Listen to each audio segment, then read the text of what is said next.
This is the Twilight Whispers Club. The sky dims, the wind stills, and somewhere between day and night, a story leans in to speak. These whispers aren't loud, but they stay with you. You've been invited. Lean in close and listen.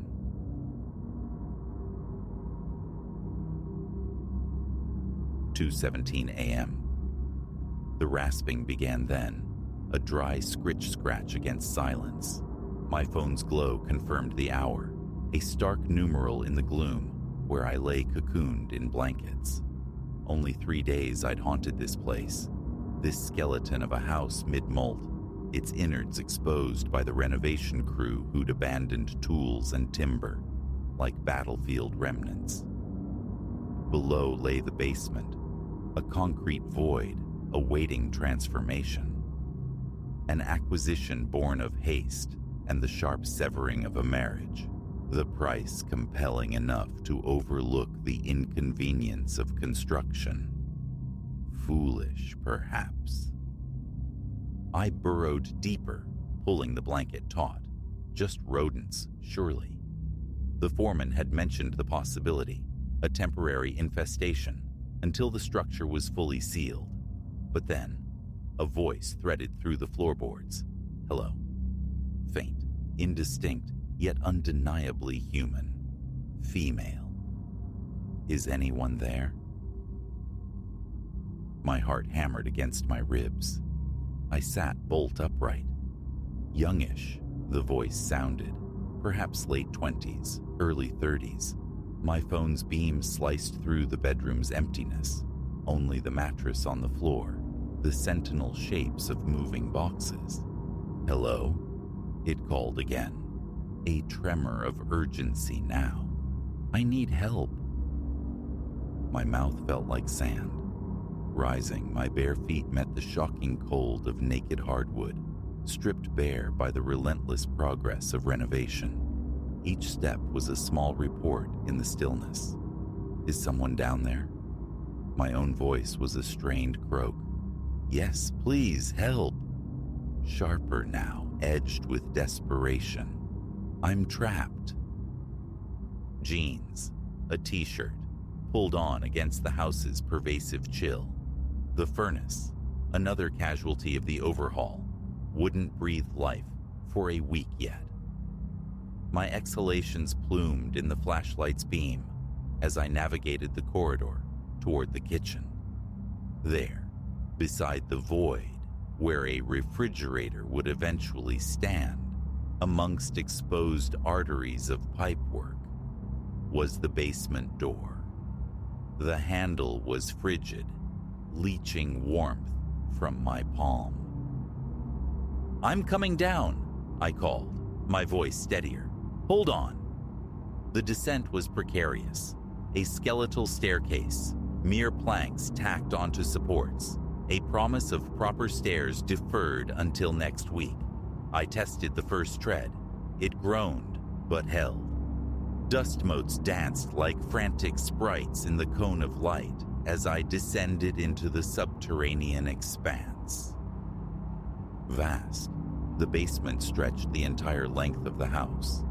Plastic sheeting hung like spectral partitions, delineating zones of future purpose. Stacks of drywall leaned like monoliths. Paint cans and tools littered the concrete floor. Where are you? My voice seemed swallowed by the immensity. Over here. The cry emanated from behind a shroud of plastic. Please hurry. I thrust the sheeting aside. My light swept across a section of unfinished wall, exposed studs, pink drifts of insulation. Power tools rested on a makeshift workbench. A sledgehammer stood sentinel against the raw timber. Hello? Behind the wall. Closer. Clearer. There's a door. They sealed me in. My beam crawled along the rough partition, and there, nestled between two vertical studs, almost perfectly camouflaged, was the faint outline of an old door, painted the same dull gray as the concrete foundation, a relic easily missed. I see it, I confirmed. Hold on, I'll try to open it. I gripped the visible edge, pulling, immovable. Ancient hinges, thick with layers of paint, fused it shut. Please. The voice was a desperate whisper, right there, inches away. I've been here so long. The sledgehammer felt brutally heavy, its cold head promising violence. Stand back from the door, I swung, the impact jarring up my arms. Again and again. Chips of paint and flakes of rust exploded with each blow. The top hinge fractured with a shriek of tortured metal. The bottom one resisted stubbornly. Sweat slicked my back despite the cellar's chill. My muscles screamed, but relentless impacts finally sheared it free. The door crashed inward, a concussive boom in the enclosed space. My light pierced the opening, revealing a cramped cell, perhaps 6 feet square.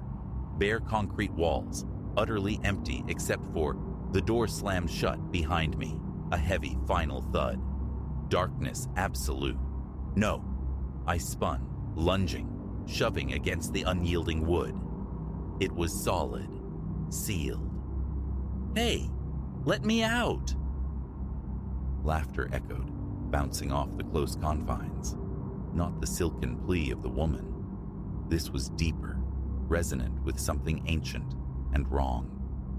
Gratitude, it rasped, the sound seeming to scrape the air.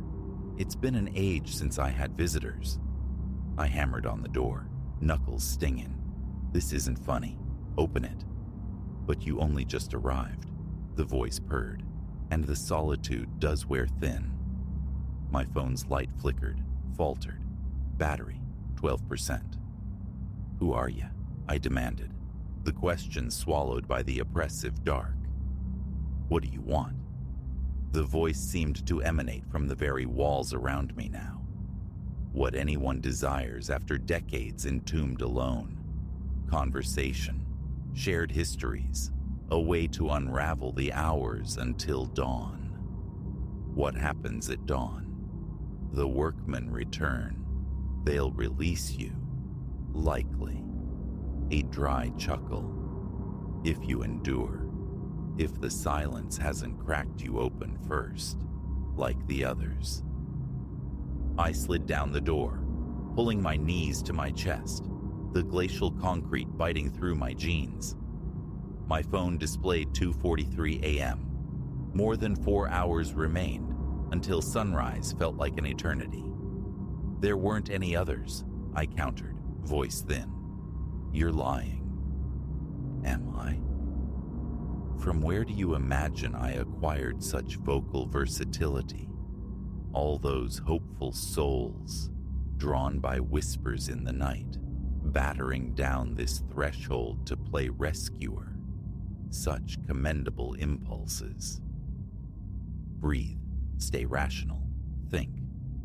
The crew had been down here for weeks. They'd have found this, found you. They are deaf to me. I only resonate with those who dwell above, those whose slumber seeps down, night after night. Their dreams are nourishment. My phone's light dimmed critically, 8%. You're not real, I insisted, needing it to be true. A hallucination, stress-induced psychosis from the divorce, the upheaval. Oh, I assure you, my reality is quite solid. The voice was suddenly intimate, a breath beside my ear. Allow me to demonstrate. An icy kiss grazed my nape. I recoiled violently, scrambling toward the center of the suffocating space. My heart felt like a trapped bird against my ribs. Don't touch me. But your essence is fascinating, it murmured. Your fear, your grief, the particular vintage of loneliness that led you to this broken place, to inhabit it alone. Stop it. I can taste it. The betrayal, the simmering rage, the hollow ache that keeps sleep at bay. I clamped my hands over my ears, a futile gesture. The voice simply bypassed them, echoing now within my own skull. She discarded you, didn't she? For a newer model, brighter prospects. Took the life you'd built, the shared landscape of friends, left you adrift in wreckage and debt. "Shut up!" I screamed into the void. "Get out of my head!" My phone screen went black. Darkness crashed down, thick and suffocating. A faint slithering sound whispered across the concrete, drawing nearer. "Now," the voice crooned, intimate and terrible. "Now we can truly converse. No troublesome lights. Just you and me, and all those exquisitely painful recollections." I wedged myself into a corner, trying to shrink, to disappear. The air grew colder still, each inhalation a burn. "Please," I whispered, the word barely audible. "Just let me go." But I exert no hold. The door remains sealed from without. My prison is yours for now. A beat of silence. Though one learns adaptation, learns to draw sustenance from the terror of others, it maintains a semblance of coherence. Something brushed my leg. A reflexive kick met only empty air. "What are you?" The memory grows dim. Human once, long ago, before the ceiling, before I discovered how to reach through the veil of sleep, to borrow voices like masks. Time lost all meaning. Minutes bled into static eternities.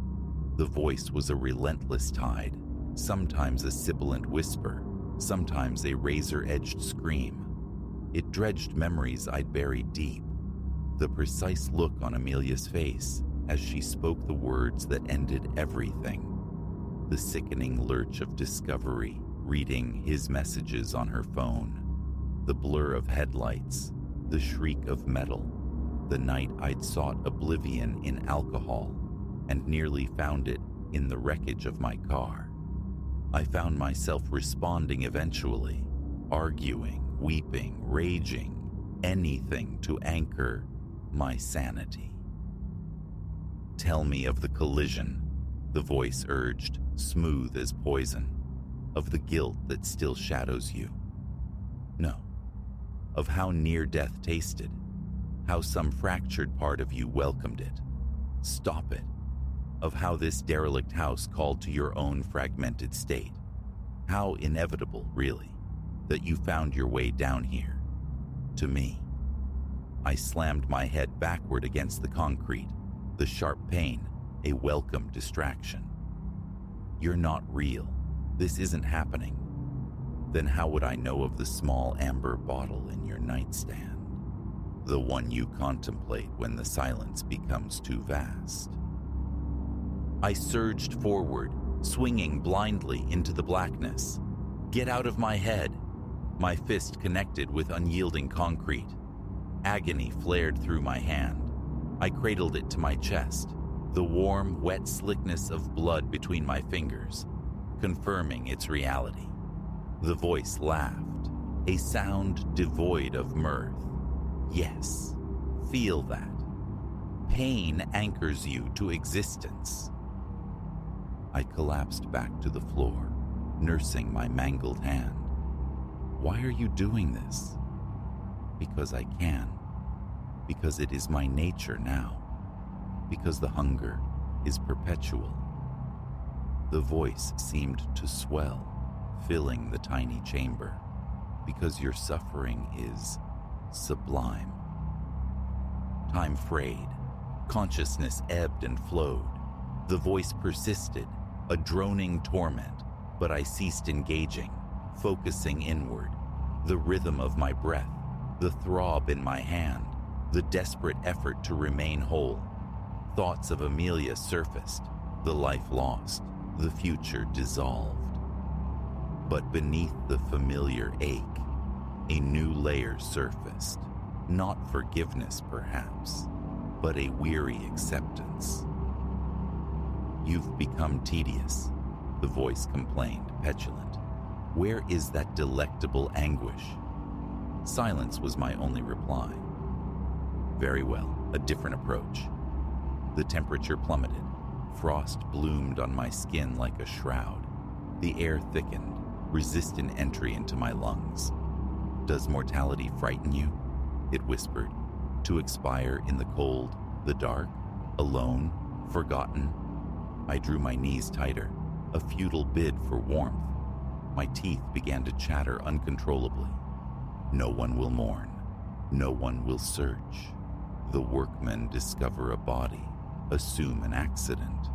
Just another hazard of renovation."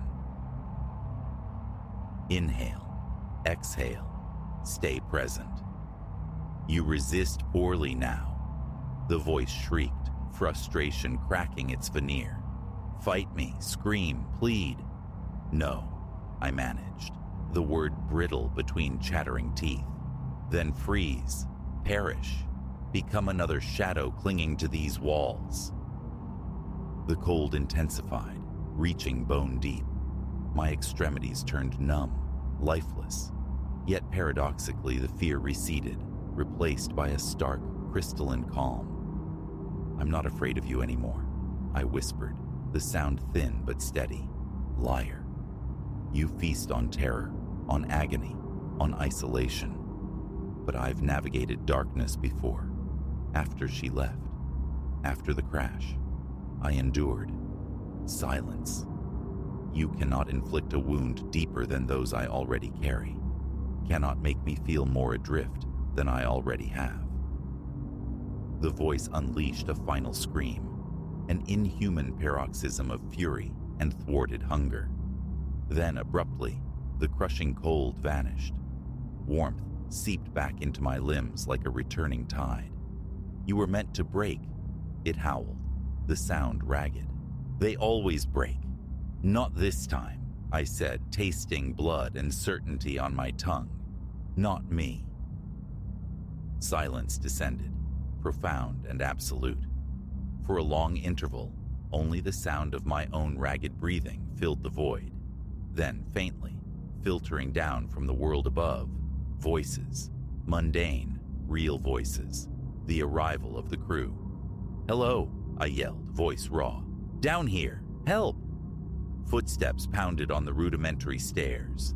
Beams of light pierced the gloom as the door was wrenched open. "Jesus Christ!" a worker's exclamation thick with shock. Hands helped me stagger to my feet. "How long you been stuck in here?" "All night," I rasped. "The door, it shut behind me." They guided me up the stairs, into the almost painful glare of morning sunlight flooding the kitchen. Someone draped a blanket over my shoulders. Another made a call, summoning paramedics for my hand. "That room, it ain't supposed to exist," the foreman muttered, shaking his head, consulting his rolled-up plans. "No record of it. We'll seal it up proper today." I merely nodded, the truth a grotesque weight I couldn't share. They wouldn't comprehend. As the paramedics arrived, assessing my hand with professional detachment, I heard it, or perhaps felt it, one last time. A faint, receding echo in the recesses of my mind. "Until we meet again." But the fear held no purchase. Some darknesses once traversed lose their power. Some wounds cauterize into strength. Some nights of terror illuminate unexpected dawns. This house, this vessel of echoes, would be sold. I would move on, begin anew, but I would carry the imprint of that cellar, the knowledge of having confronted something ancient and ravenous, a thing that fed on the very marrow of human despair. And I had not broken. The paramedic wrapped my bleeding hand, his questions clinical. My answers were simple, edited for normalcy. The full story would remain entombed below, sealed behind fresh concrete and drywall, perhaps to whisper into the dreams of whoever came next. But its dominion over me was fractured. The dawn had arrived, stark and real, and in its light, I was finally free.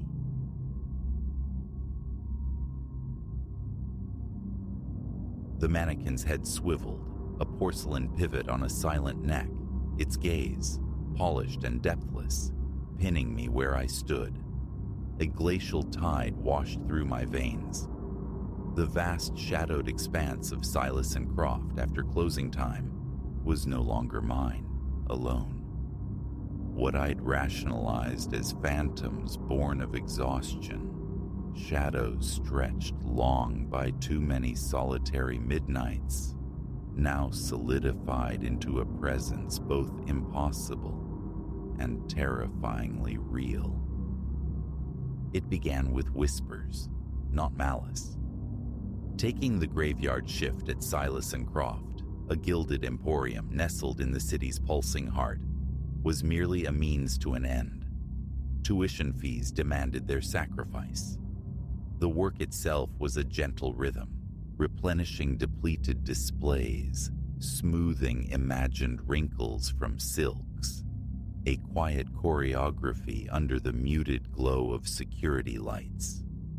This nocturnal solitude had been a balm, offering sanctuary for scattered thoughts and textbook pages. Yet, 3 weeks deep, the quietude curdled. Innocuous anomalies surfaced first. A cashmere scarf, meticulously folded hours prior, now draped with careless artistry over a chair miles away. Display figures, frozen effigies of style, seemed to adopt fractionally different attitudes. A hand subtly raised, a tilt of the head I couldn't recall arranging. Fatigue, I reasoned, an unreliable memory playing tricks. Then, the acoustics of emptiness began to warp. Faint susurrations, like secrets breathed through vents, brushed past my ears in deserted aisles. The distinct click-tap of heels on marble when my own feet were still. A cold knot of dread tightened with each shift, yet the necessity of the paycheck held me captive. Tonight, arranging a constellation of evening gowns, I heard it, a faint chittering, delicate and dry, like the innards of some antique clock stirring. I spun, heart hammering against my ribs like a trapped bird. One of the figures, sculpted perfection in evening wear, was rotating its head with painstaking slowness, fixing its painted eyes directly on mine. An eternity stretched within that shared, silent moment, my breath snagged tight in my throat. Then, with a stuttering, marionette-like gait, it began to descend from its pedestal. Flight. Raw, unthinking instinct propelled me. I crashed through the silent landscape of commerce, racks of clothing swaying violently, displays toppling with echoing clatters. Behind me, a new symphony arose, the sharp clack of articulated plastic limbs finding purchase, the high-pitched squeal of unoiled joints in motion. They were awake. They were mobile. They were giving chase. The staff lounge door slammed shut behind me, the flimsy lock clicking home. I shoved a heavy vinyl chair against it, a pathetic bulwark. My fingers, trembling uncontrollably, wrestled my phone from my pocket, stabbing frantically at the emergency number. 911, state your emergency. Help, I choked out, voice ragged. Silas and Croft, the department store, the mannequins, they're alive, chasing me. A beat of silence stretched across the line, thick with disbelief. "Ma'am, have you ingested any substances tonight?" "No." Frustration warred with terror. "It sounds insane, I know, but it's real. Please, you have to send someone." "Okay, ma'am. Remain calm. We have officers en route to your location." The call ended, but a new sound began. A persistent rhythmic scratching against the wood of the door. They knew where I was. My gaze darted wildly, seeking a weapon, any advantage. A heavy crimson fire extinguisher gleamed dully from a corner bracket. Meager defense, but better than bare hands. Time dilated, each second an agony measured by the relentless scraping and the dull thuds against the door. The chair juddered, sliding fractions of an inch across the linoleum. The door began to bow inward. Just as splintered wood seemed inevitable, a distant wail pierced the night. Sirens. A wave of dizzying relief washed over me. They were coming. Safety. My hope fractured instantly. As the sirens grew louder, closer, the assault on the door escalated into a frenzy. A final explosive crash sent the chair skittering away. The door burst open. They flooded in, a silent, advancing tide of impassive faces and jointed limbs. A waking nightmare rendered in plastic and wire. I hefted the extinguisher, bracing for the end. But they didn't lunge. Instead, the sea of figures parted, creating an aisle through their ranks. And down that aisle walked me. Disbelief choked me. My reflection stood before me, impossibly real. Every detail mirrored. The faint crescent scar beneath my chin, the spray of freckles across my nose. Only the eyes differed. Flat, cold, mirroring the lifelessness of the figures flanking her. "What? Who are you?" The words tore from my throat.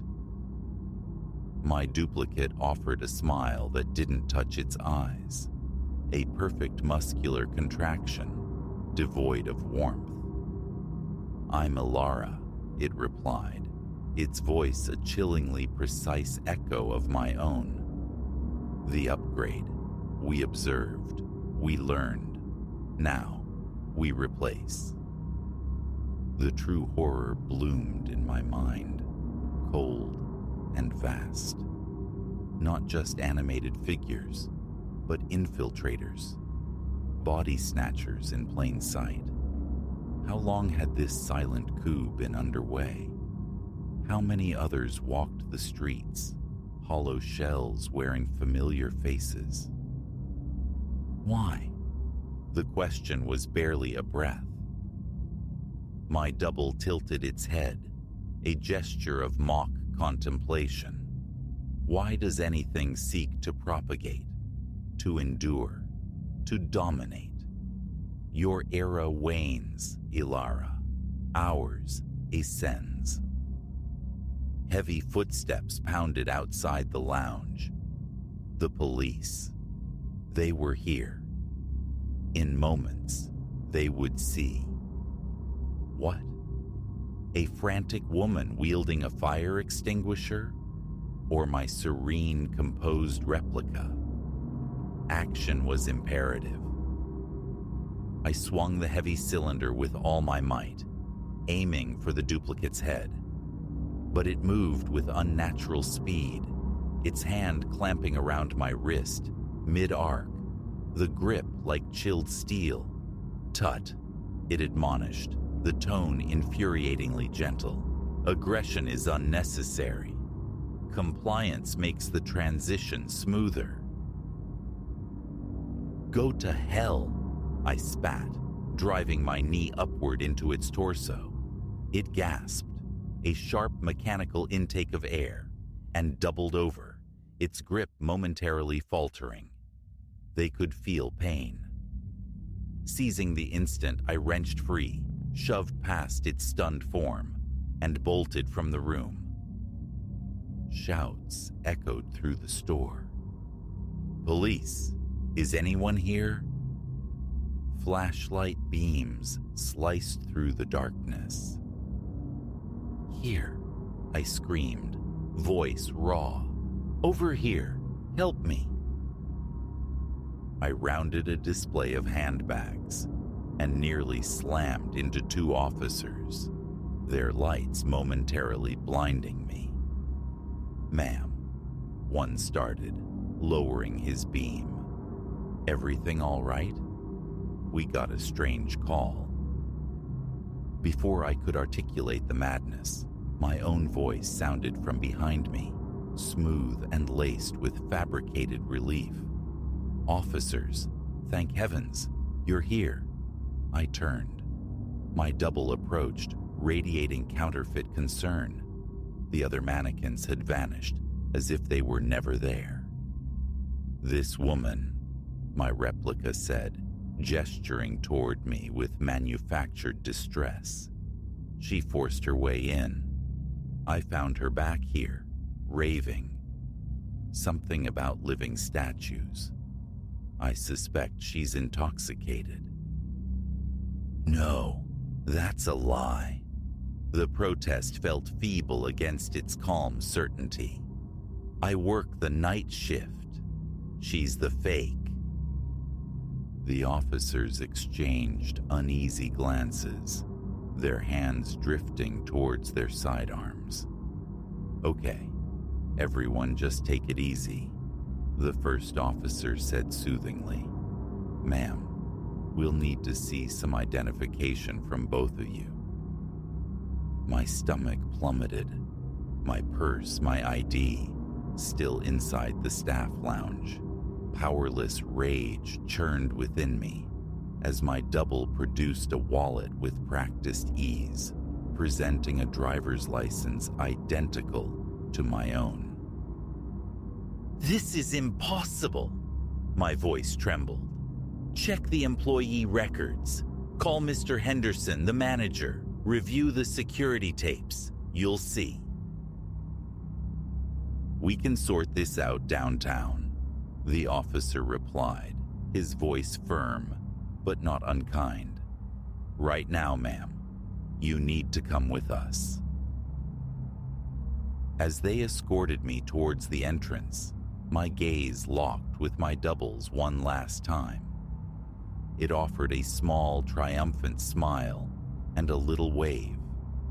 Utterly innocent. Screaming, fighting. It would only reinforce their narrative. Hysterical woman, possibly dangerous. The cruiser ride was a numb fog. I answered their questions robotically, my mind racing. Proof felt impossible, belief unattainable, and the terrifying question echoed, how many? How many plastic replacements walked among us? Were some of these officers? Were the people processing my fingerprints, taking my mugshot, human? I spent the night suspended between frantic panic and cold despair in a holding cell. Morning brought verification of my identity, my employment at Silas & Croft. Mr. Henderson arrived, his face a mask of bewilderment and irritation. "I don't know what game you were playing, Ilara," he grumbled as we drove back towards the store. "But pull anything like that again, and you're finished. Got it?" I could only nod, mute. How could I explain that his pristine store was patient zero for an invasion of sentient plastic? That my perfect copy was likely inside at this very moment, arranging merchandise, smiling at early customers. Pulling into the employee lot, I saw her, me, striding towards the main entrance. Our eyes met across the asphalt. That same small, knowing smile. A wave. My legs felt like lead as I exited the car. I could leave, drive away, try to stitch my life back together, pretending last night was a fever dream. But the knowledge was a brand. Whatever these things were, whatever their purpose, they had to be exposed. "You coming in?" Henderson called, already halfway to the doors. I drew a deep, steadying breath, squaring my shoulders against the invisible weight. "Yes," I said, my voice surprisingly firm. "I'm coming." Pushing through the glass doors, my gaze swept across the ranks of perfectly posed figures, their vacant faces offering no secrets. But I knew now. I saw the enemy hiding in plain sight. The fight for humanity had begun in the dead of night, witnessed only by me. And I would find a way to drag their silent war into the light, whatever the cost. God help us indeed.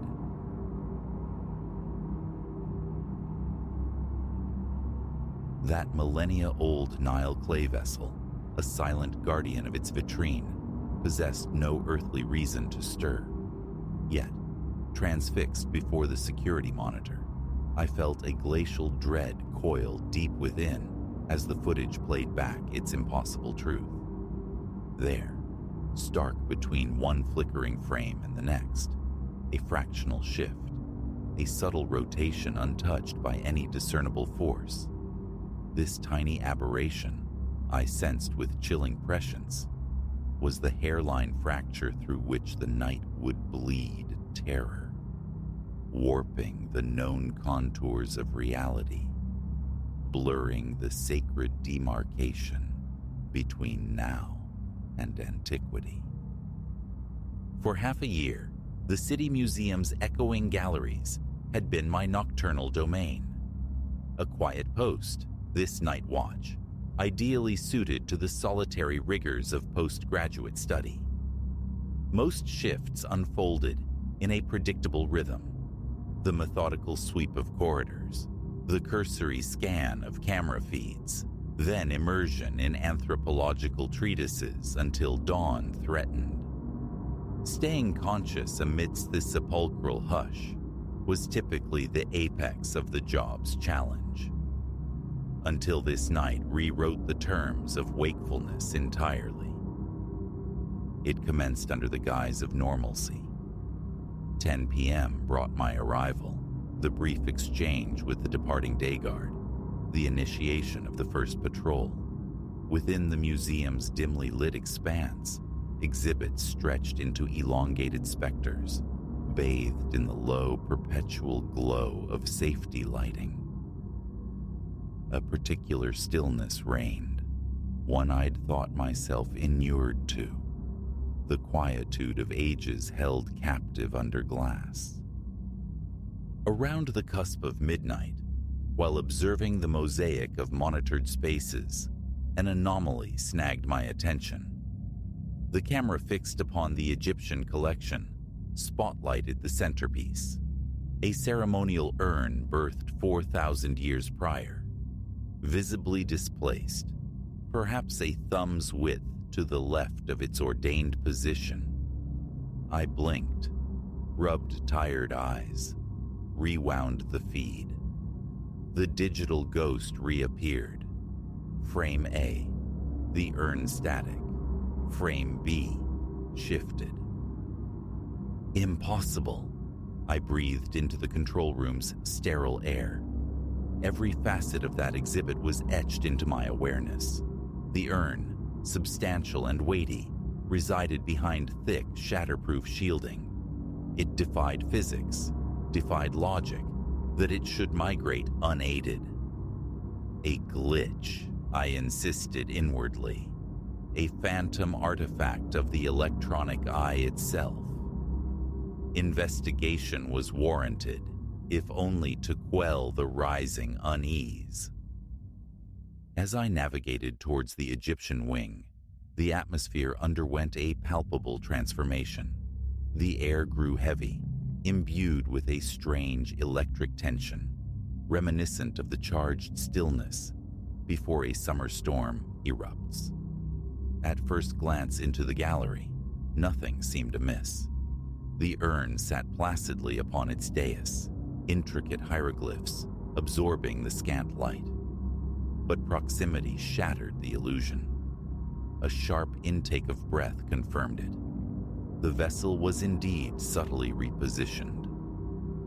The painted eye of Horus, meticulously aligned to face the gallery's core, now gazed slightly, unnervingly askew. A shiver traced the vertebrae of my spine, cold and sharp.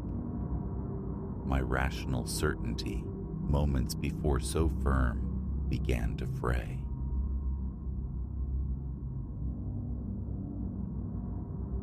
"15 feet high, the inscriptions upon the bark ascended. My fingers, unsteady, traced the profound gouges. Each channel yawned wide enough to swallow 3 digits whole. This was no bear's work, no creature cataloged in my 2 decades, traversing these viridian peaks. The wounds in the wood were starkly fresh, the pale, raw grain luminous under my torchlight. A primal shiver traced my spine as memory resurrected those twin embers, hovering impossibly aloft mere moments before. Permit me to unravel this from its genesis. Elias Thorne is my name, and solitary nocturnal pilgrimages through these mountains have been my solace for most of my adult existence. There exists a unique tranquility in navigating the trails by starlight, long after the diurnal throngs have dispersed, when the forest's respiration becomes truly audible. Madness, some might call it, venturing alone into the umbra. Yet the wilderness has always felt more like sanctuary than any city, until last night. My vehicle found its repose at the Whispering Falls trailhead near 8, as twilight relinquished its final claim on the heavens. Early October offered air crisp, but not yet biting, beneath a brilliant 3/4 moon cresting the ridgeline. Flawless auspices for a moonlit traverse. My pack was lean: water, sustaining trail provisions, my trusty trekking poles, the customary brow lamp, and a backup torch. Clear skies were prophesied till dawn. The initial couple of hours delivered precisely the communion I sought. Lunar luminescence bathed the landscape in ethereal silver. Distant owls exchanged haunting canticles. My boots whispered against the gravel path, guiding me deeper into the valley's embrace. I passed the junction leading towards Summit Lake, adhering to the primary trail as it meandered through groves of ancient Douglas fir, their colossal boles rising like pillars within the tenebrous expanse. Around 10:30, I paused at a cherished respite, a venerable fallen log beside a murmuring streamlet. Extinguishing my brow lamp allowed my vision to fully surrender to the moon's dominion. Water sighed over stones. A breeze stirred the distant canopy. Here lay my element. The day's accumulated tensions dissolved as I sat, consuming my provisions, simply absorbing the nocturnal sylvan symphony. It began then. The sharp retort of splintering timber, abrupt and violent, perhaps 50 yards upslope to my right. My hand arrested its journey to my mouth. Innumerable forest sounds have punctuated my nights, deer rustling through bracken, falling limbs, but this possessed a different timbre, weightier, more deliberate. A second crack echoed, nearer still. Something substantial moved parallel to the trail, converging with my position. My brow lamp flared back to life, its beam sweeping towards the disturbance. The light snagged only on tree trunks and the shadowed fronds of ferns, yet the movement persisted, punctuated now by snapping branches and a novel sound, a wet rhythmic exhalation like labored breathing. Every instinct shrieked for flight, but I commanded stillness, governing my own breath. Most large fauna avoid humans given space. Running can incite pursuit. Black bears I had encountered previously. Likely just another bear, though their nocturnal activity is typically minimal. The guttural breaths amplified, drew closer. I could discern vegetation being forcefully parted. My beam darted between trees, frantic to capture motion, and then I beheld them. 2 incandescent crimson pinpoints reflecting my light from an altitude of at least 12 feet. My rationale faltered, unable to reconcile the vision. Bears do not attain such stature, nor mountain lions.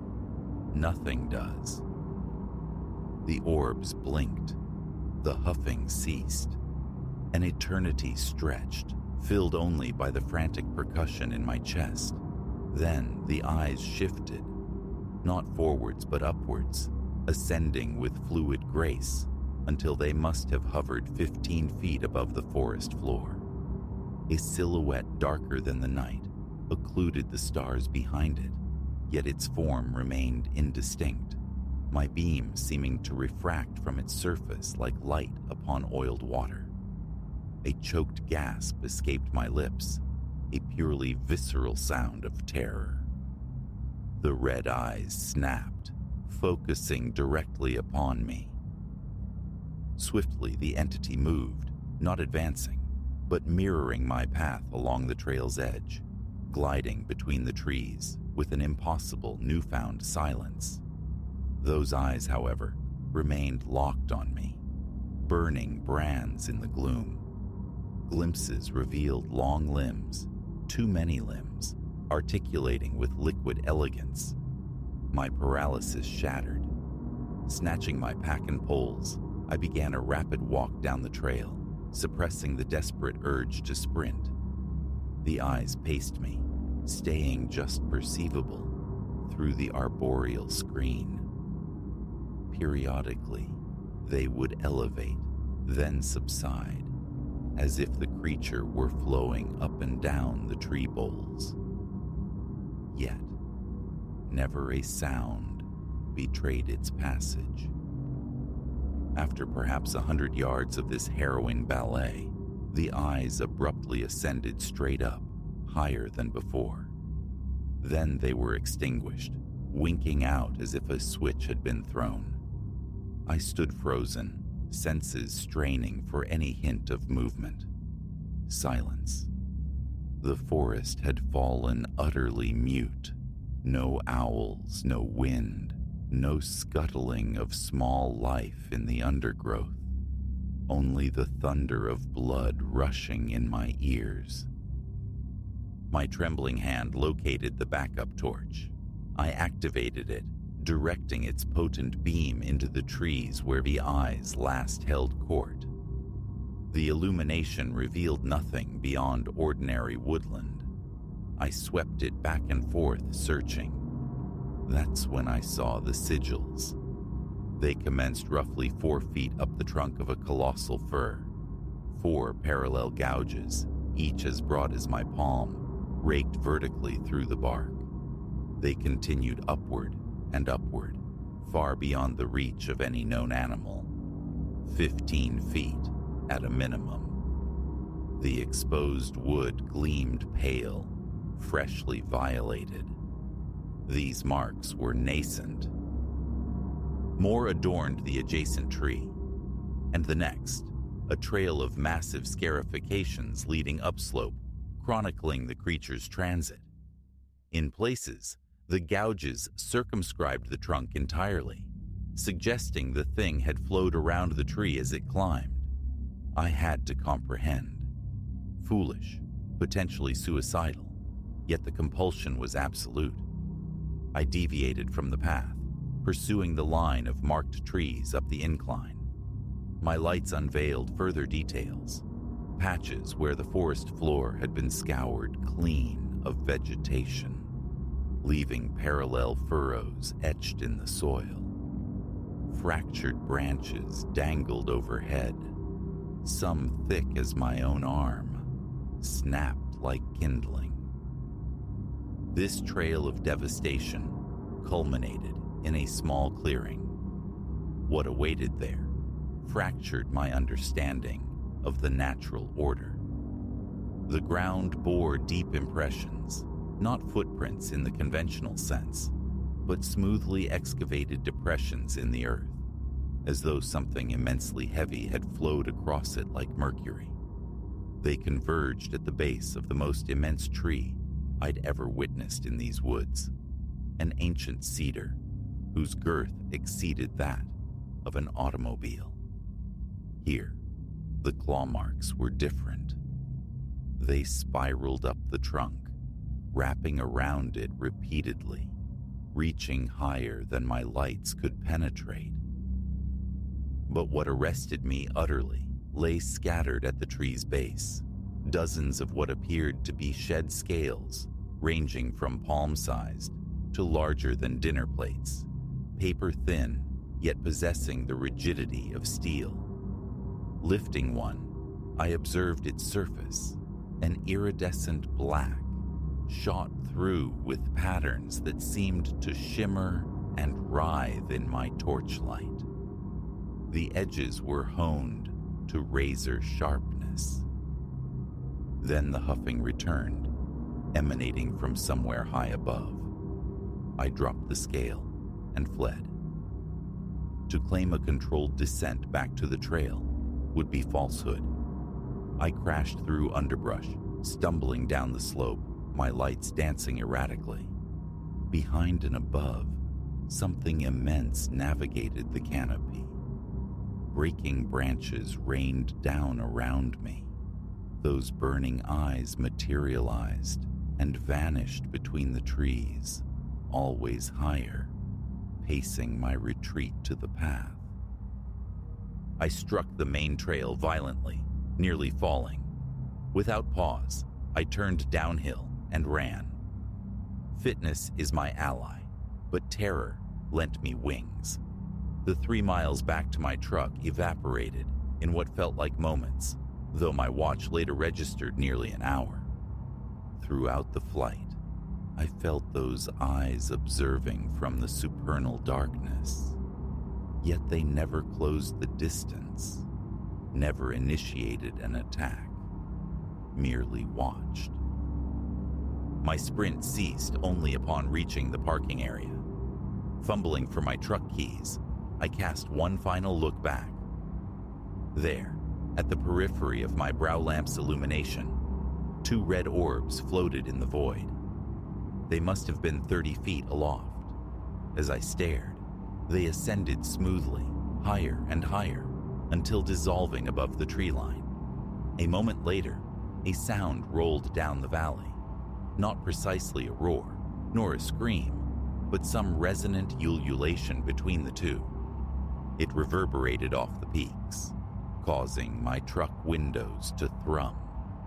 Then, silence reclaimed its reign. Several speed limits were fractured on my journey home. Hours bled into online research, seeking any parallel encounters. Nothing resonated with my experience.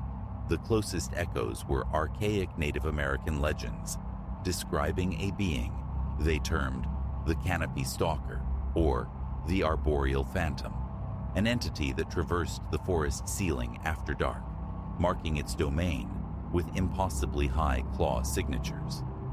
The lore spoke of its ancientness, its intelligence, its fierce territoriality, but also suggested it rarely harmed humans who posed no direct threat. I have revisited that trail thrice since, invariably in daylight. The scarifications remain, though weathering has begun its slow erasure. I discovered more of the peculiar scales and areas where the canopy appears fractured and contorted, as if by the passage of something enormous. But those eyes have not reappeared. Sometimes, lying awake at night, I contemplate whether the creature perceived a kinship, another solitary night walker, one who revered its sylvan realm. Perhaps that explains my reprieve, or perhaps it was merely asserting its dominion, warning me from its hunting grounds. Nocturnal hikes still call to me sometimes, but never alone now, and never upon that particular trail. The forest feels altered, vaster, more ancient, replete with mysteries we have either forgotten or willfully ignored.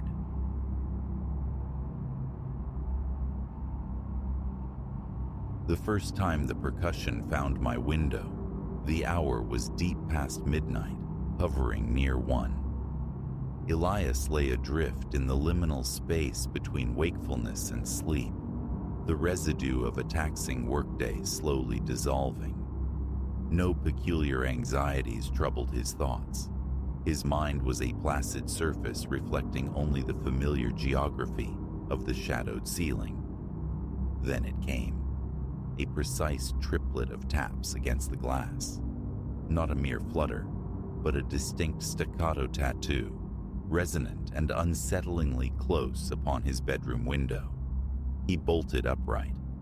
Beyond the drawn curtains lay the night, impenetrable. He strained his ears, but the initial intrusion gave way to profound stillness. An anomaly, surely. His apartment occupied the 3rd floor of a tall structure. No perch existed out there, no ledge wide enough for a visitor. He reasoned it away. The wind's caprice, perhaps, or a disoriented nocturnal bird. Yet the rhythm echoed in his mind's ear as he courted sleep, a persistent 3-beat measure that finally yielded to exhaustion, dismissed as a phantom, never to return. The following night, it returned. Near the same hour, the same insistent summons. This time, Elias was primed, perched on the edge of his bed, phone casting a pale glow on his face as he feigned reading. Anticipation, a knot tightening in his chest. Right around 1, the signature sounded. 3 sharp raps on the window pane. He froze, the frantic pulse hammering against his throat. With painstaking slowness, careful to betray no movement, he eased the curtain aside.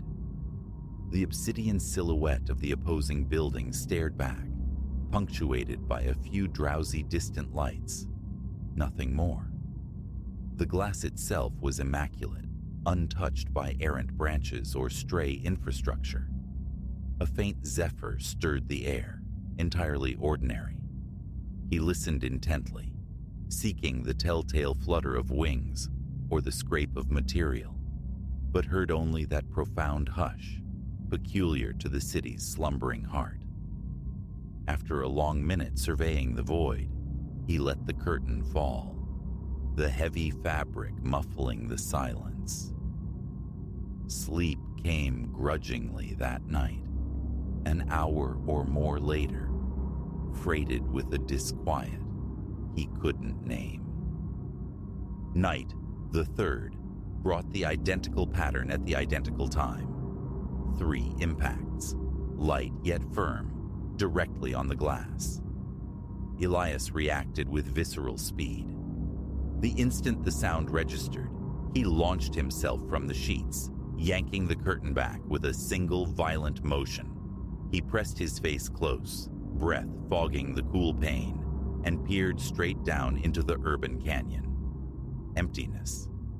His gaze swept left, then right, scrutinizing the window frame itself.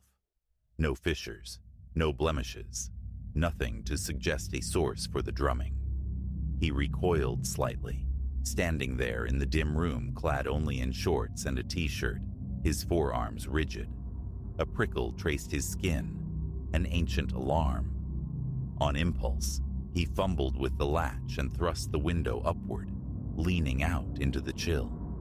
The street below lay deserted, parked vehicles gleaming dully under sparse lamplight, the sidewalk inert. No fauna, no figures. He craned his neck upwards towards the higher floors, seeing only dark windows. After a minute absorbing the cold air, the sheer drop, the utter normality, he retreated, securing the window. A film of sweat bloomed beneath his arms, despite the room's cool temperature. A leaden weight settled in his gut. Sleep that night was a fractured, fitful thing. Morning found him resolved. A persistent disquiet shadowed him, his eyes gritty with exhaustion. Following a solitary breakfast, he descended to the street, circling the building's base, driven by a need for tangible explanation. His bedroom window gazed onto the thoroughfare. Nothing encroached upon it. No tenacious ivy climbed that high. No utility cables sagged nearby. His window lacked even the pretense of a balcony. It was sheer verticality, concrete, and glass plunging to the pavement below. No loose guttering, no architectural quirks offered solace. He found nothing, absolutely nothing, that could account for the nightly intrusion. Exasperation gnawed at him as he turned back towards the entrance. That evening, Elias waged war with sleep, remaining vigilant until the appointed hour. When the familiar tattoo commenced, his phone was already in hand.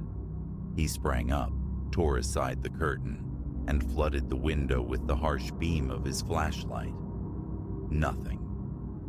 He wrestled the window open again, extending his arm fully, phone clutched tight, sweeping the light across the void.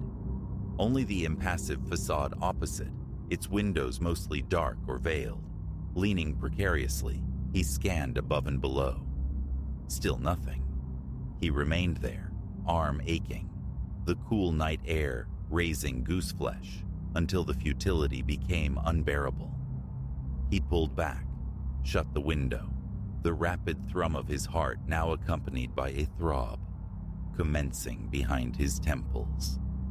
Sleep offered little respite. In the ensuing days, his tactics diversified. One night, seeking to preempt the event, he retired early, hoping slumber might grant immunity. But it found him nonetheless, rousing him precisely at 1 with its insistent rhythm. 3 knocks, no deviation. He surged upright, flicked on the overhead light, and glared at the window. Silence resumed. His phone confirmed the time, 1:02 a.m., always this cusp of the hour. The next night he gambled on visibility, leaving the curtains open. The knocks arrived as scheduled. He was staring directly at the pane when they sounded, yet perceived no flicker of movement, no shadow play, no anomalous reflection. Just 3 dull physical thuds. His jaw locked, his throat felt scraped raw. Rising, he touched the glass. Cold, smooth, utterly mundane. He checked the locks, the frame's integrity, the narrow outer sill. Nothing amiss. A nightly dread began to colonize the hours leading up to bed. Around midnight, anxiety coiled like a serpent in his stomach as he awaited the inevitable. He tried drowning it out with music through headphones, but as 1 o'clock neared, he'd invariably pause the track, pull the pads from his ears and listen. The knocks would punctuate the silence, sending him scrambling to the window. Once, frustration boiling over, he yelled into the darkness immediately after the sound, his voice a low, strained query. "Who's there?" Only silence answered. He tried reciprocity, rapping his own knuckles 3 times against the inner pane. Nothing stirred. He listened for retreating footsteps on the pavement below, for hushed voices. But the street offered only its usual nocturnal quietude, occasionally punctuated by the distant sigh of a passing car. He sought counsel from the building manager one afternoon. The man stood in the lobby, arms folded, regarding Elias with a look blending confusion and faint impatience. No other tenants had reported disturbances, he asserted. Perhaps it was the building settling, the pipes, the heating system kicking in. Elias knew the difference. This wasn't the internal groaning of plumbing. This was an external impact upon the glass. He offered thanks and retreated. He considered canvassing his neighbors but hesitated, strangers in the urban hive. Most residents maintained a practiced anonymity. No whispers of strange occurrences had reached him. One night, driven by a need for objective proof, he positioned his phone on the bedside table, its recording function active minutes before 1. He lay in the dark, waiting, his breath shallow, muscles taut. The knocks arrived punctually. Later, reviewing the audio file, he heard them. 3 faint, distinct taps, captured in the digital silence. It was real. He possessed evidence, but evidence of what? An inexplicable sound. The following day, he subjected the window frame to microscopic scrutiny, tracing every millimeter. No cracks, no loose fittings, the screws secure, the seals intact. Pressing firmly on the glass from inside produced no rattle. The frame itself felt immovable. A few nights later, he experimented with distance. He settled in the living room, which faced a different aspect of the city, leaving his bedroom door ajar. Precisely at 1, he perceived it, a faint echo through the apartment. He sprinted into the bedroom, hoping to catch a fleeting glimpse of the source in retreat. He slammed the light switch on, rushed to the window. Nothing but the impassive night. The silence felt almost accusatory. He stood panting, hands trembling slightly, wiping a bead of sweat from his brow. Fatigue became his constant companion, his sleep cycle irrevocably disrupted. He tried altering his routine, staying out late, deliberately avoiding his apartment around the critical hour, returning only at 2 or 3 in the morning. But upon re-entry, the bedroom felt subtly wrong, charged with a lingering resonance. He'd run his fingers along the glass, imagining infinitesimal marks near the edges, too faint to be certain, perhaps mere figments of his strained perception. He even meticulously cleaned the exterior-facing side of the window with a microfiber cloth, hoping to snag or dislodge whatever might be clinging there. He heard nothing but the whisper of cloth on glass. One evening, desperation sparked a crude stratagem. Armed with tape and scraps of paper, he leaned precariously out the open window, heart pounding against his ribs. The act itself felt transgressive, exposed on the 3rd floor, one hand gripping the frame for dear life, while the other affixed the fragile telltales to the outer edge. He'd scanned the street below beforehand, ensuring no unseen eyes observed his bizarre preparations. Window closed, curtain drawn, he waited. The knocks came, punctual as ever. Morning revealed the paper undisturbed, the tape perfectly adhered. No rips, no scuffs. His frustration curdled into something bordering despair. He attempted to enlist a friend as a witness, but schedules remained stubbornly misaligned. One confidant worked early shifts. Another advised him simply to ignore it, advice impossible to heed when the sound was so tangible, so relentlessly predictable. 3 knocks, always around 1. Weeks bled into a month, then more. Dark hollows formed beneath his eyes. He existed in a state of perpetual hypervigilance. At night, he'd lie rigid, neck aching, fists clenched, waiting. He tried preemptively blasting the window area with a high-powered flashlight at the exact moment the knocks usually began, sweeping the beam frantically downwards, sideways, upwards. He half expected to illuminate something. A large moth, a bat, debris caught on an invisible wire. He saw only the familiar emptiness, the indifferent facade across the street, its windows dark or curtained, offering no clues, no vantage points for mischief. Could the sound originate within the glass itself, some bizarre internal stress? The quality argued against it. It felt too organic, like knuckle or pebble, not a mechanical tick, but a tap, imbued with intent. He tried earplugs one night. Through the muffled quiet, he still heard it, faint, but undeniably present, jolting him awake. He tore the plugs out, rushed to the window. The same void greeted him. He tried relocating entirely, sleeping on the living room couch, the bedroom door firmly shut. Around 1, a faint thud seemed to permeate the wall. He crept back into the bedroom, standing motionless in the dark until 2, listening, waiting. Nothing more that night. He repeated the experiment the next. This time, he woke on the couch sometime after 1, a jolt of certainty telling him he'd just missed it.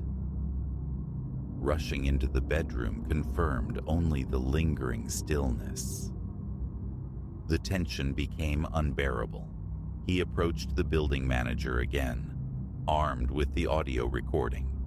The man listened, shrugged. Could be anything, he suggested. A neighbor tapping their own window, the sound migrating through the structure. But Elias knew. The vibration, subtle but definite, transmitted through the pane under his own fingertips when he dared to touch it during the event. It came from his window.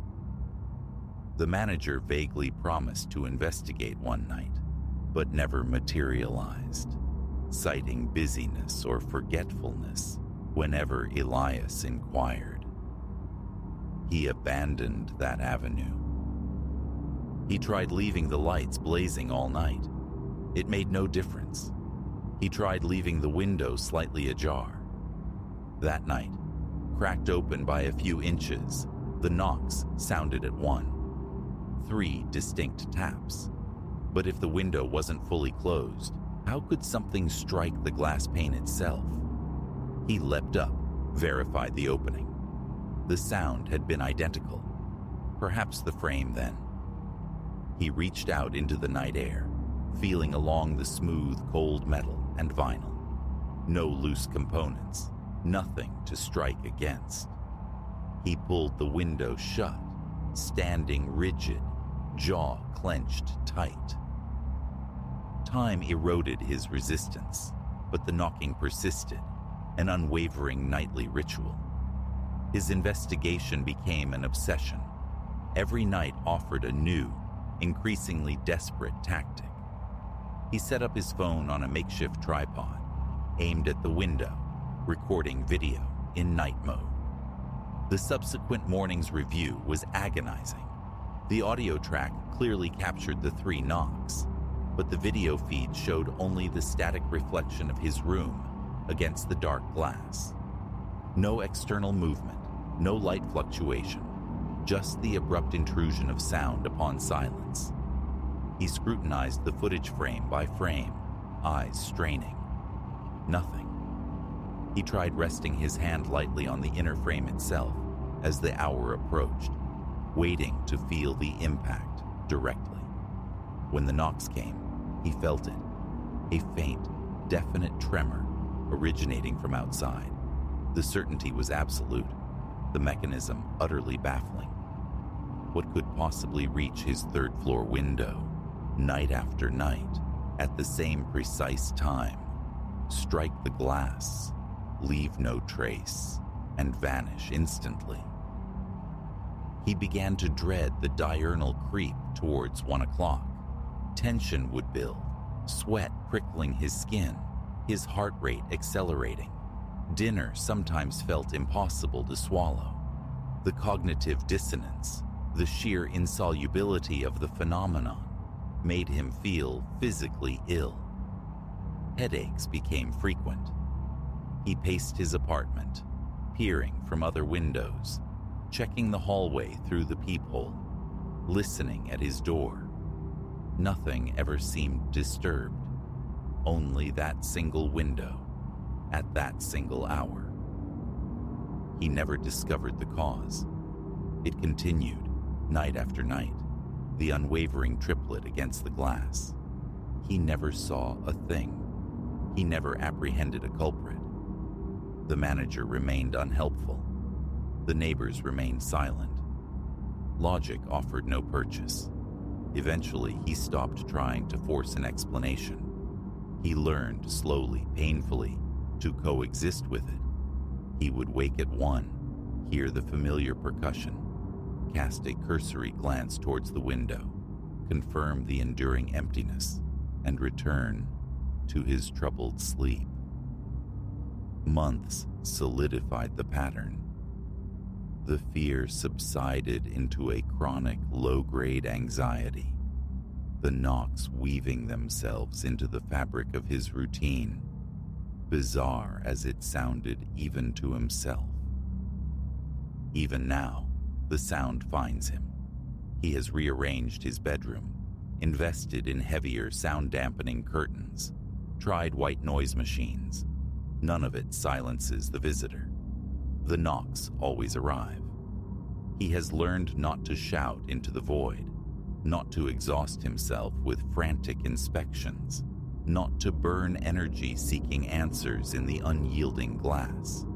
He simply listens, acknowledges the sound's passage, reminds himself of his utter lack of control, and waits for the silence to reclaim the night. He no longer craves a solution. He no longer wrestles with the mystery. He endures it. But the memory of those initial weeks remains potent.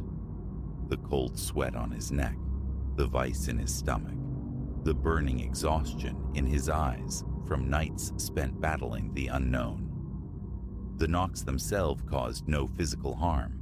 They never fractured the glass, never breached the sanctuary of his home.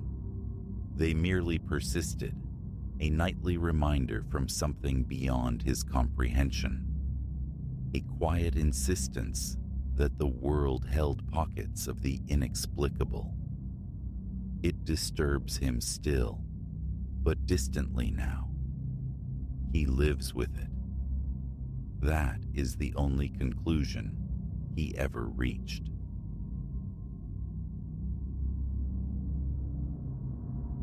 The Ferris wheel, a skeletal titan against the bruised twilight, shuddered into motion with a sepulchral groan of protesting metal. From my refuge within one of its gondolas, a cold certainty bloomed. I hadn't thrown the switch. Someone else haunted these decaying grounds, and my hiding place was known. My name is Leo.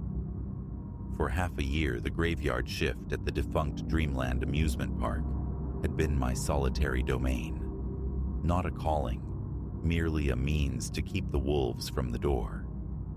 Yet, a strange magnetism clung to the place after dark. The ride standing like silent sentinels, the ghostly pallor of peeling paint under the moon, pathways whispering tales of forgotten laughter. Mostly my nights involved discouraging youthful ghost hunters. Tonight, however, the script had violently deviated. The shift began under a sky bleeding orange and purple, the day guard's departure marking my descent into dreamland's nocturnal embrace. Hours drifted by, punctuated only by the crunch of my boots on gravel during patrols, the meticulous checking of rusted locks and boarded-up facades. It was near the witching hour, amidst the skeletal remains of the midway, that the first discordant note sounded. A peripheral flicker, a dance of shadow where none should be. My flashlight's beam sliced the void, illuminating only the familiar dereliction. Nerves, I told myself. The park breathed strange sighs as it settled into the chill. A foraging rat, perhaps, or the phantom passage of a feral cat. Yet, the prickling conviction of unseen eyes lingered, a cold weight between my shoulder blades. With each step, the sensation intensified. Shadows coalesced into watchers. The wind whistling through warped metal structures mimicked whispers. My pace quickened, my hand instinctively finding the reassuring weight of the taser at my hip. Near the carousel, its painted horses frozen mid-gallop, it came, a laugh, sharp and unhinged, echoing off the funhouse mirrors. I spun, heart hammering against my ribs. "Identify yourself." My voice, striving for authority, cracked slightly. "Private property." Only the oppressive silence answered, thick and watchful. Then, the laughter again, closer, yet impossibly distant, ricocheting from the opposite direction. A cruel game. My radio hissed static. My phone displayed a barren, no service. Isolation, absolute and terrifying. Prudence screamed retreat, but some primal instinct propelled me forward. I tracked the phantom mirth, my flashlight beam a frantic metronome against the decay. Past concession stands slumped like weary drunks, towards the colossal, dark geometry of the Ferris wheel. There, illumination struck cold dread. The control booth, violated, its panel agape, a nest of severed wires exposed. Someone had meddled here. Before the implication could fully register, footsteps crunched on gravel behind me. I pivoted, flashlight finding nothing but the expectant dark. But the sound multiplied, closing in, an unseen cordon tightening around me. Panic seized hold. Instinct drove me to the nearest sanctuary, an empty Ferris wheel gondola. I scrambled in, folding myself small, breath sawing in my throat. The footsteps drew near, circled, then ceased. Silence stretched, taut as a wire, and then the world lurched. Raw terror clawed at my throat as the gondola ascended, lifting me into the heart of the night. My captor, unseen, omniscient, was pulling the strings. At the apex, the machinery groaned to a standstill, suspending me high above the desolate kingdom, a fly pinned to a board.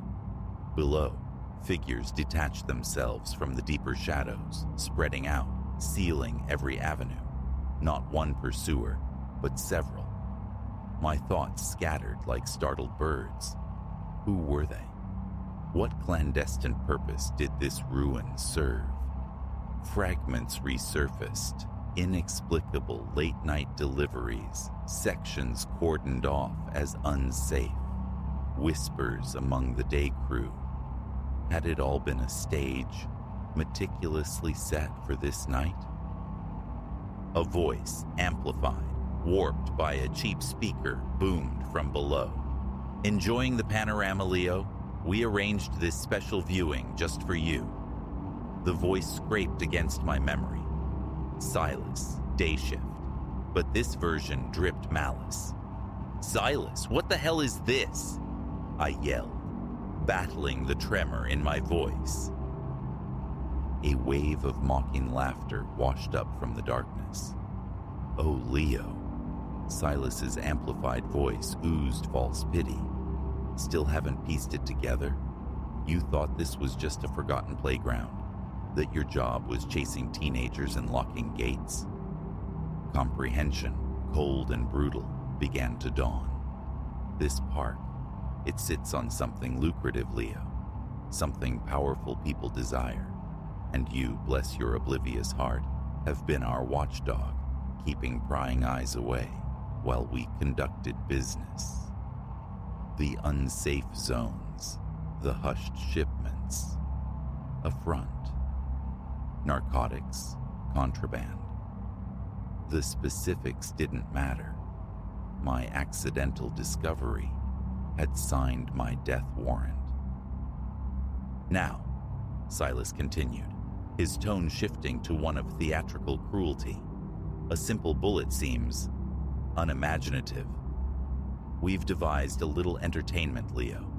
Survive our obstacle course, and perhaps there's a place for you in our enterprise.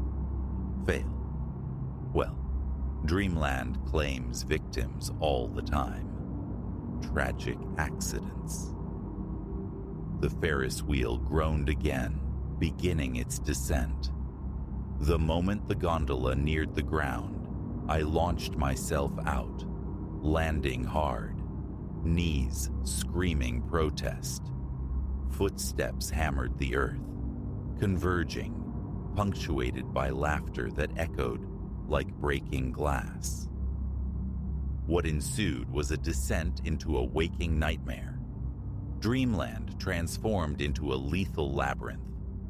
Rides sprang malevolently to life as I darted past, gears grinding, metal arms swinging with murderous intent.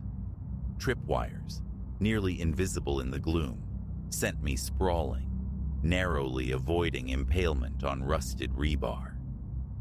I plunged into the disorienting geometry of the mirror maze, reflections mocking my flight, distorted images of my hunters swimming at the edge of vision, impossible to distinguish from the real threats stalking within. Yet I possessed an advantage they hadn't factored: intimacy, born of countless solitary hours. 6 months of nocturnal wanderings had etched every shortcut, every crumbling facade, every forgotten maintenance tunnel onto the map of my mind. I exploited this knowledge, doubling back, vanishing into service corridors, using the park's own decay as camouflage, turning their hunt into a frustrating echo chase. As the night bled towards dawn, their taunts grew ragged, their traps cruder, laced with desperation. Their frustration became palpable. I managed to divert one pursuer into a pitfall clearly meant for me, the muffled thud and curse a small, grim victory. Then, finally, a pearlescent gray began to stain the eastern horizon. The perimeter fence loomed ahead, a promise of escape. Behind me, the sounds of pursuit intensified. Silas's voice, raw with fury, barked commands. Fueled by adrenaline's last dregs, I clawed my way up the chain link, the corroded metal biting into my palms. I tumbled onto the free soil beyond, just as they slammed against the barrier. Silas's face, a mask of incandescent rage framed by wire mesh, was my final glimpse of Dreamland's horrors as I sprinted towards the distant ribbon of the highway. I flagged down the first pair of headlights, a wild apparition in torn clothes, eyes wide with terror. The elderly couple within hesitated, understandably unnerved, but the sheer desperation etched on my face must have swayed them. Their car became my chariot away from hell, delivering me to the sanctuary of the nearest police station. The aftermath was a maelstrom. Depositions, federal agents, flashing cameras. Dreamland, it transpired, had been the hub of a sophisticated smuggling ring. Silas and his associates were apprehended, along with corrupted officials who had facilitated their reign. Accolades followed. Commendations, job offers, the uncomfortable mantle of hero. Yet what lingered wasn't the praise, but the chilling proximity of death, the violent shattering of a mundane existence. Now, I consult on security, designing bulwarks against the kind of insidious infiltration that festered in Dreamland. But sleep offers little respite. Sometimes, the dream returns. I'm back in that gondola, suspended over the abyss, the park below a playground designed by demons. And the question echoes, without the Dawn's intervention, would escape have been possible? One truth remains indelible. Amusement parks hold no magic for me now. Beneath the forced gaiety and peeling paint, I know darker currents can flow, waiting only for nightfall to unleash their own brutal games.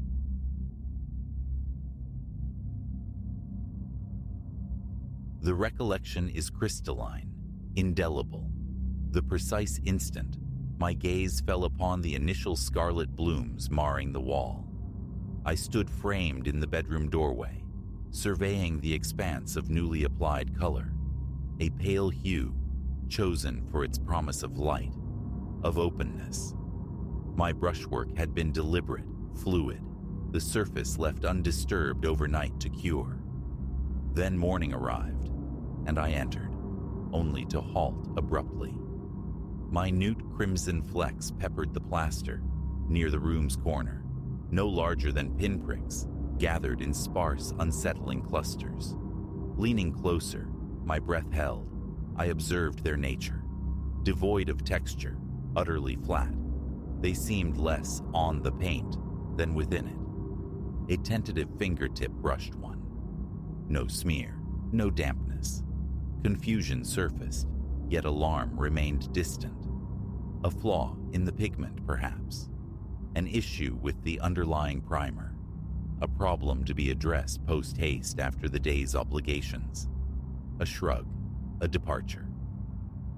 Returning that evening, armed with a fine brush and the residual paint, I anticipated confronting the same faint intrusions. Instead, their population had multiplied. They had propagated, extending into slender thread-like lines that spiderwebbed a few inches across the surface in haphazard vectors. Disquiet stirred. My immediate thought was contamination. Had the paint itself been compromised?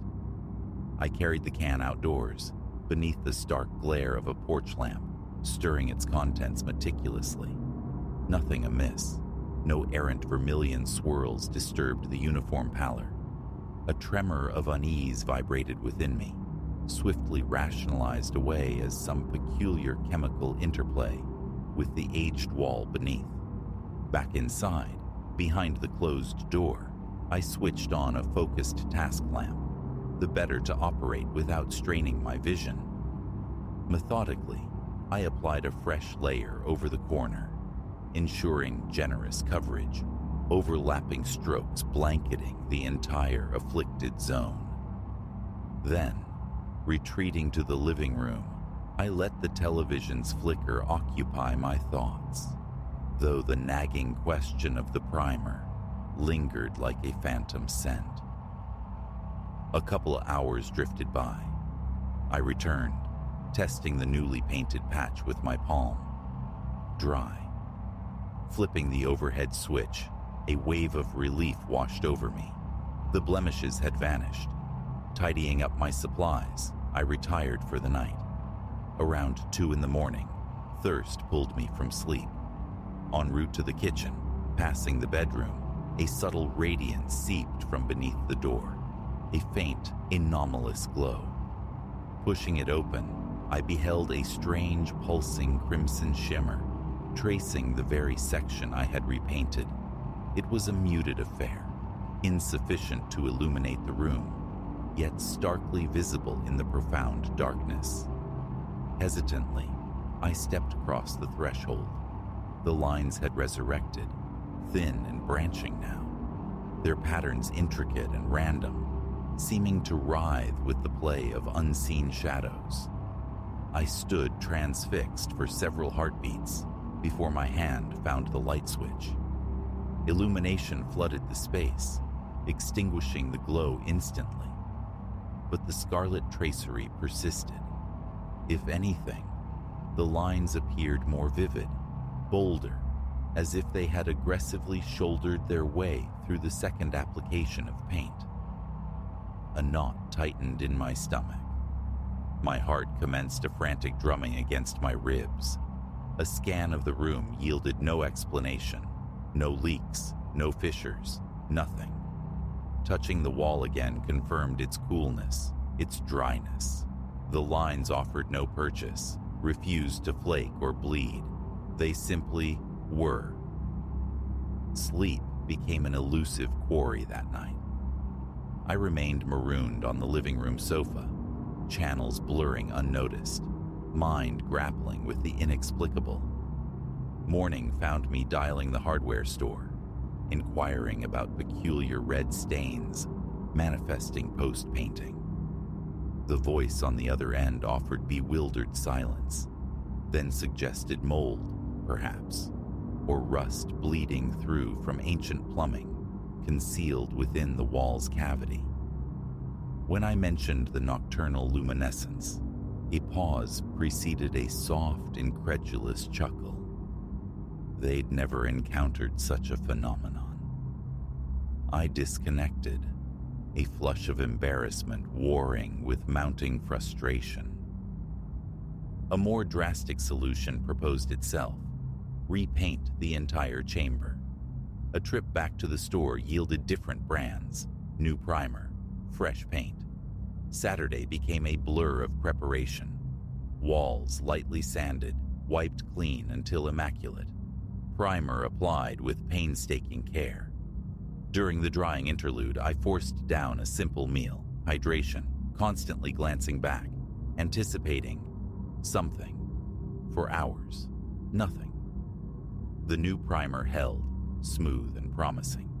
The sharp, clean scent of imminent renewal filled the air. Evening descended, and I began rolling on the final coat, a premium blend chosen for its supposed sealing prowess.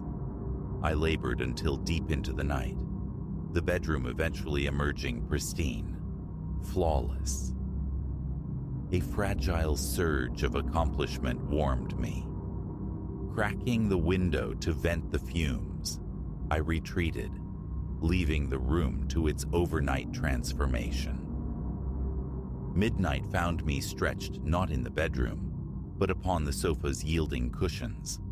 Sleep in that room felt premature. Silence enveloped the house, thick with the lingering tang of fresh paint. My eyelids grew heavy, though a taut alertness hummed beneath my skin. Eventually, oblivion claimed me. Hours later, a dream seized hold.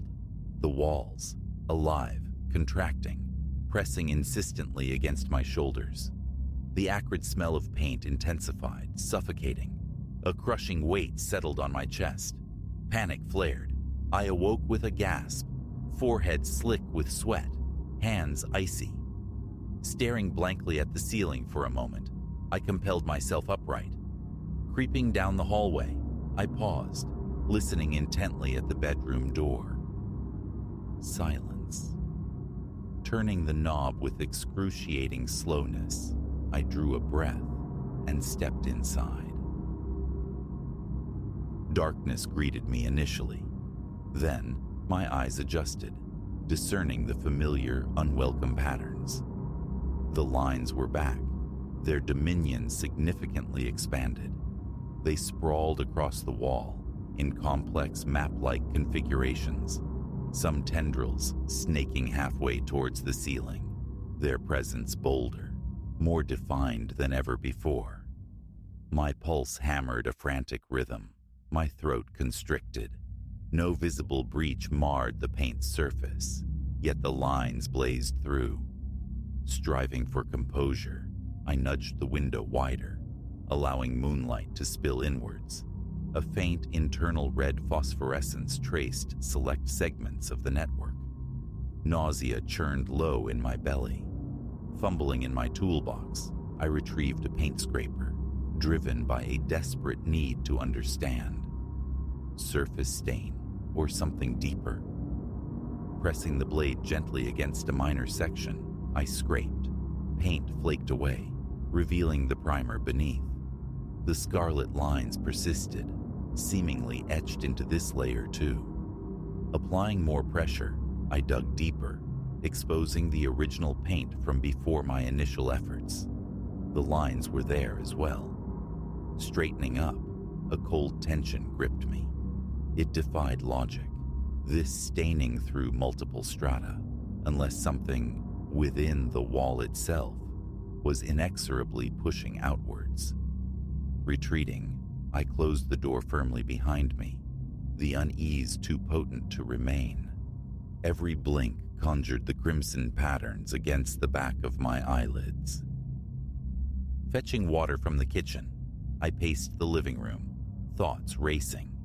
A professional painter, a contractor, funds were tight, and the glowing, how to articulate that without sounding unhinged? The fear of dismissal, or worse, exorbitant fees for tearing the wall asunder, held me captive. The subsequent days saw a descent. Sleep became fragmented, haunted by recurring nightmares of encroaching walls, of suffocation.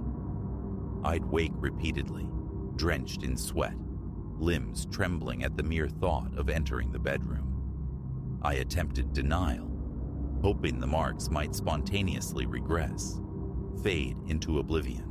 They only intensified, thickening, extending their reach across new territories of the room. In darkness, the glow persisted, dull, yet constant, unwavering. Each encounter spiked my pulse, sent tremors through my hands. The room itself began to feel oppressive, the air within it stagnant, heavy. One evening, desperation fueled a new tactic, a potent bleach solution. Window flung open for ventilation, gloved hands scrubbing fiercely at a patch of the afflicted wall. The caustic liquid streamed down, yet the crimson stain remained utterly indifferent. Wiping with a cloth yielded only smears of water and bleach. The color held fast. Fumes stung my eyes. Tossing the rag aside, I massaged my temples, acutely aware of the rigid tension knotting my shoulders. A few nights later, a sound drifted from the bedroom, faint, distinct, a rhythmic clicking, or perhaps tapping. Rising from the sofa, I moved with stealth towards the door, turning the knob by millimeters, cracking it open just enough to peer inside. The familiar red luminescence painted the walls. Stepping fully into the room, I saw the lines themselves appeared to subtly pulsate in time with the sound. The clicking persisted for a few moments, then ceased. I stood rooted, heart pounding violently, palms clammy, knees threatening to buckle. Flipping the overhead light banished the glow, but the lines remained starkly visible.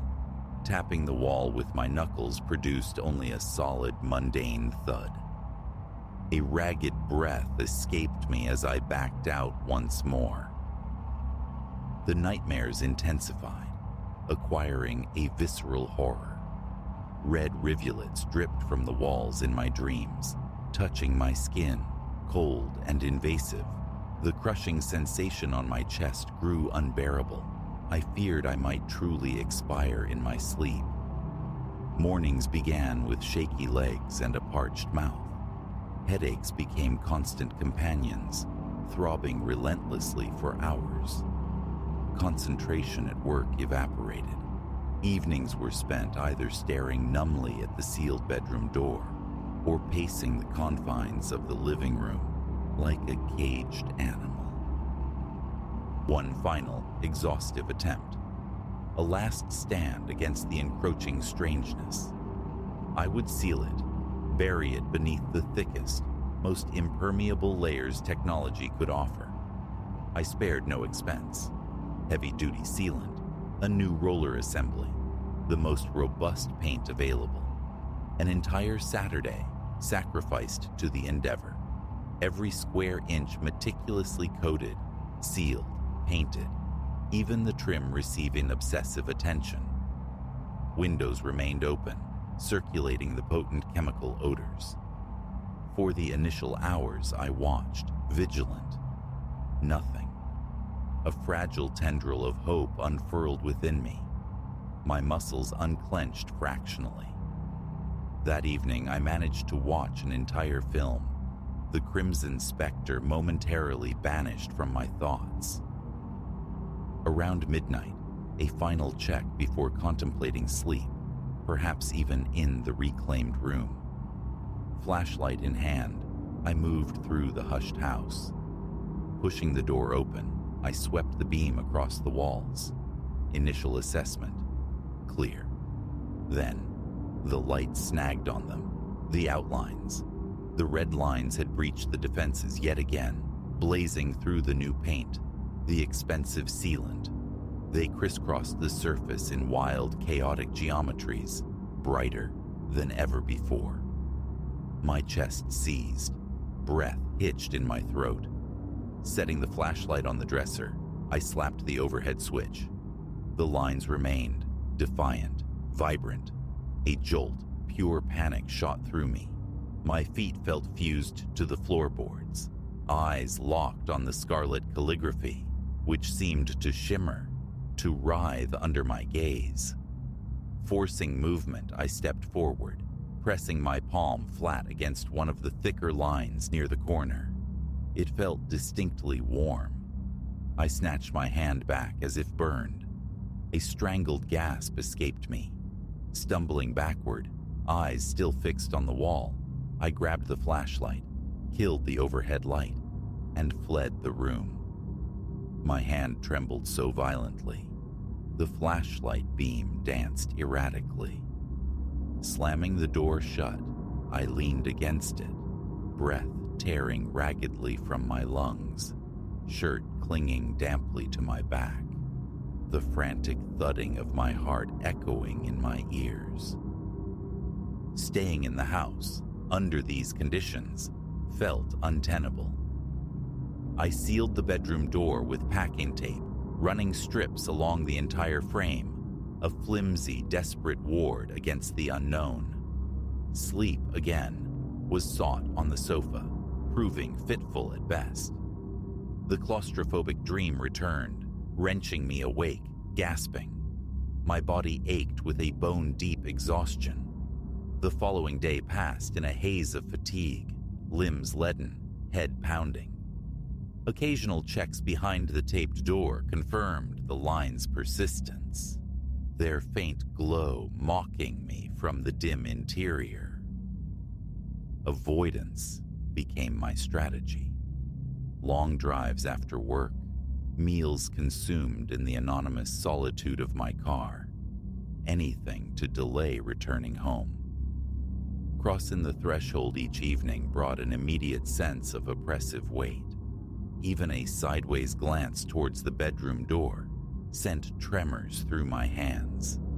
Faint ticking sounds punctuated the nighttime silence, amplifying the pervasive unease. My appetite dwindled. Sustenance became a chore, liquids forced down against a backdrop of persistent nausea. After weeks adrift in this sea of anxiety, the realization struck. I needed external help. I contacted a general contractor, leaving a terse message about persistent, unidentifiable staining, requesting an inspection. No mention of the glow, the pulsing, the warmth. The fear of disbelief was too great. Seepage, I called it.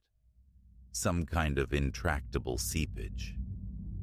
Now, I wait for their response. I recount this chronicle from the sofa, my sanctuary and prison.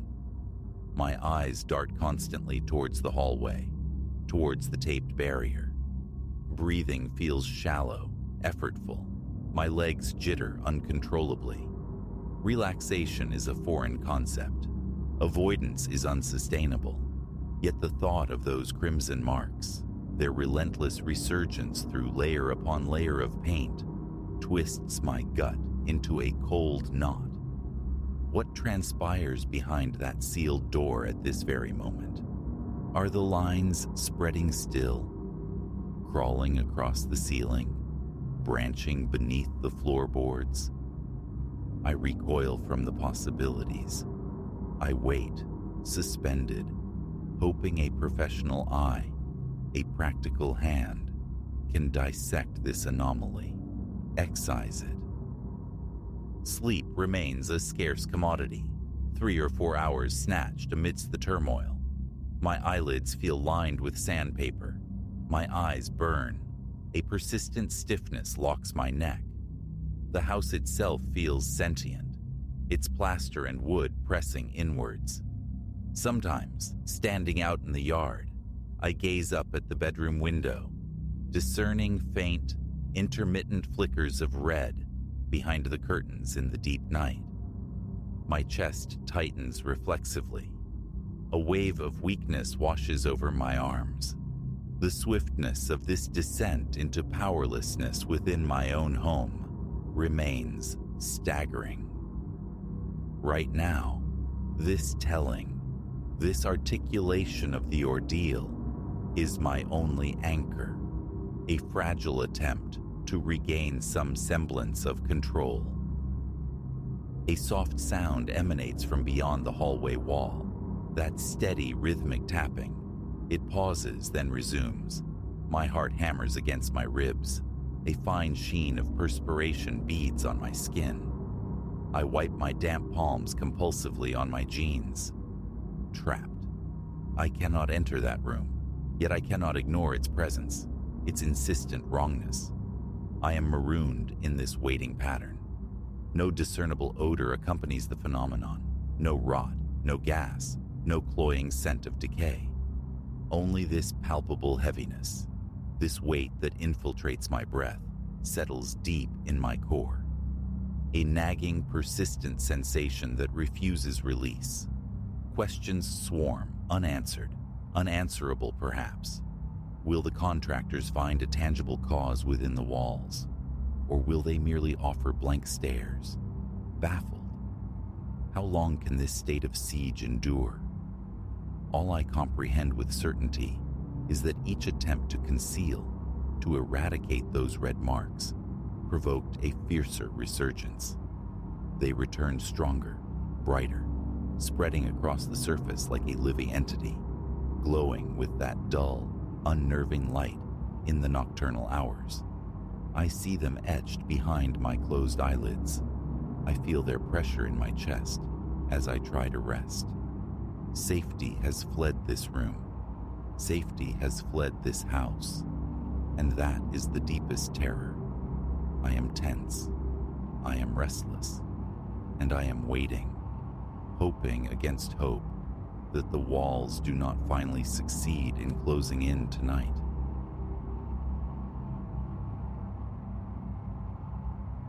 Bare weeks inhabit this sepulchral edifice, yet a year's worth of sleeplessness clings to me like grave dust. The threshold yielded air thick with stagnation, a century's breath held captive within these decaying walls. Filaments of time draped every surface.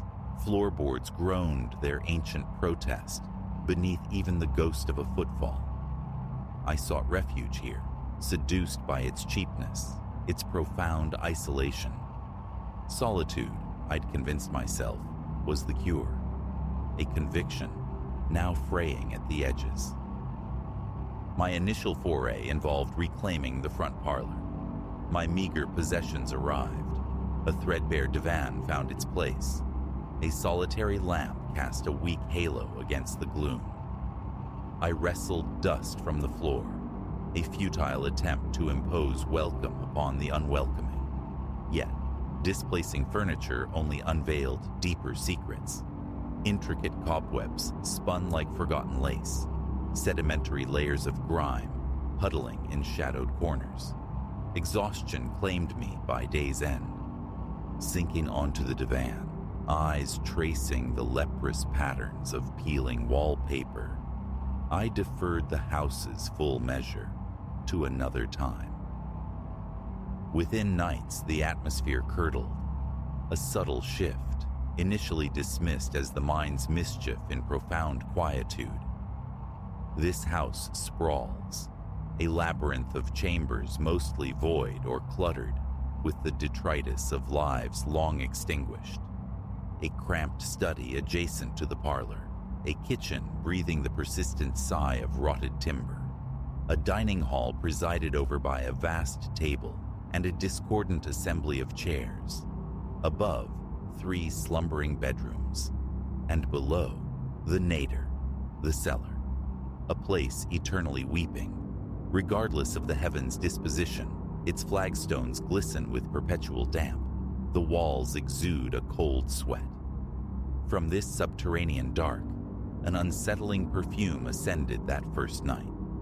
Mildew entwined with an unidentifiable, faintly sickening sweetness. I recall positioning a bucket brimming with cleaning agents near the cellar door, resolving to investigate a suspected leak come morning. No leak ever materialized. The walls remained merely clammy, the air dense, oppressive. Perhaps, I reasoned, archaic drainage wept unseen. I flung open upstairs casements during daylight hours, a desperate plea for ventilation. The heavy air scarcely stirred. Concurrently, the nocturnal sounds began. A susurrus, like conspirators huddled just beyond hearing. Lying abed, contemplating the fractured geography of the ceiling, I'd perceive it.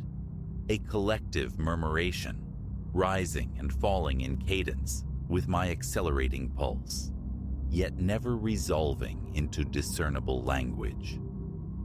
Wind, I told myself. The groaning bones of an old house settling, but its nightly return, punctual as dread near the witching hour, eroded such rationalizations. Driven by a need for empirical proof against my own unease, after several such nights, I descended into the cellar, armed with a torch. I rose from bed, slid feet into worn slippers, and eased open the cellar door. The stench struck with renewed force. The air felt viscous, a palpable weight pressing down. My torch beam sliced the darkness as I navigated the complaining stairs, step by cautious step. My hand clenched the railing, a primal fear of unseen pitfalls, tightening its grip. At the base, the light revealed stacked cartons dissolving into pulp, skeletal remains of chairs, and, slumped against the far wall, a derelict sofa, its fabric ravaged, suggesting decades of silent vigil.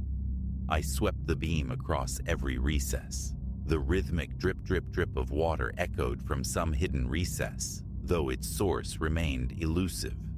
Probing behind boxes yielded no vents, no conduits that might channel external whispers, only damp stone and silence. I lingered, straining to hear beyond my own ragged breath and the inexorable water clock. Nothing. Ascending felt like surfacing from murky depths, cold and taut with unresolved tension. The whispers abstained that night, allowing a fragile truce with exhaustion, with the convenient fiction of stress. That fragile peace shattered the following night. The susurrus returned, closer now, seeming to vibrate up through the very floorboards beneath my feet in the parlor. I sought refuge in the television's electronic chatter, yet beneath its synthetic cheer, the sibilant undertones persisted. The unease became a physical presence, driving me to abandon the upper floor for the dubious sanctuary of the divan. Morning found me stiff-necked and resentful, railing against my own susceptibility to phantoms of sound. Determined to reclaim normalcy, I dedicated the day to the upper floor, waging war on dust, scrubbing floorboards raw.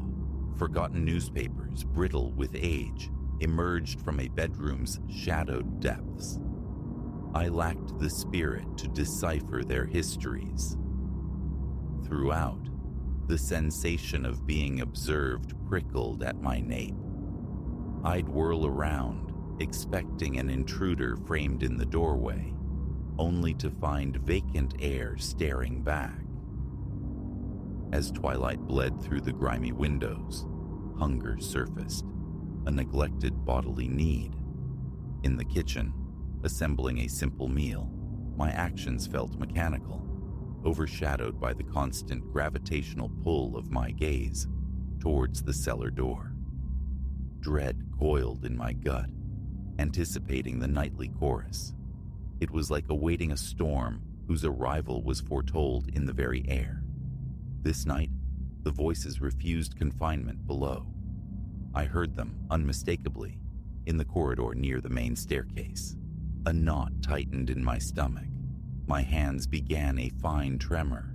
Drawn towards the sound, heart hammering a frantic rhythm against my ribs, breath catching in my throat, I advanced. Proximity brought silence. The hallway stood empty, steeped in quietude broken only by the distant, mundane thrum of the refrigerator. I stood frozen, feeling the pulse beat a frantic tattoo in my temples. Seconds stretched. Turning back towards the parlor, a flicker at the periphery of vision, a shadow, fluid and swift, detaching itself from the wall. I froze again. Focusing, there was nothing. Yet, my skin erupted in a cold bloom of goose flesh. Imagination, I chided myself, rubbing tired eyes. Retreat seemed the only option. Ascending to my bedroom, I attempted to secure the door, only to find the frame warped, resistant. It refused to latch completely, leaving a narrow vertical slit of darkness, a void that felt unnervingly sentient. Too weary to contend with it, I surrendered to a troubled sleep. I awoke near 3, jerked from slumber by the familiar whispering, now seemingly pressed against the very panels of my door. My body went rigid. I listened, straining. The sound was a low, insistent drone, a tapestry woven from countless overlapping voices. My limbs felt leaden. A glacial chill traced my spine. Motionless, I endured. The murmuring persisted for a minute, perhaps longer, then gradually dissolved. When courage finally returned, enough to peer into the corridor, emptiness greeted me. Days later, the cellar's damp exhalation intensifying, I felt compelled to explore it anew. Armed with a more potent torch and a broom for probing, I descended once more. Nudging aside cartons previously untouched, revealed their contents. Tarnished picture frames holding faded ghosts, rust-eaten tools, fragments of indeterminate clothing. Nothing offered solace. No explanation for the omnipresent damp or the spectral choir. Deep within the subterranean gloom, a soft, grating sound scraped behind me. I spun, torch beams slashing wildly, illuminating only the familiar tableau, the moldering sofa, the shelves, the broken chairs. My skin prickled with electric awareness. A primal urge to flee surged, yet I forced myself onward, a meticulous, trembling search of every corner. I even wrestled the heavy sofa aside, revealing only more intricate webs and fine fissures snaking across the foundation wall. Defeated, resolve crumbling, I scrambled back towards the stairs, hands shaking so violently the torch nearly slipped from my grasp. I slammed the cellar door, the click of the lock a pitifully inadequate barrier, leaning against the wood, breath tearing through my lungs. My shirt clung, damp with cold sweat. The frantic pulse hammered in my throat. Returning to the parlor, a palpable shift registered. The air possessed a distinct chill.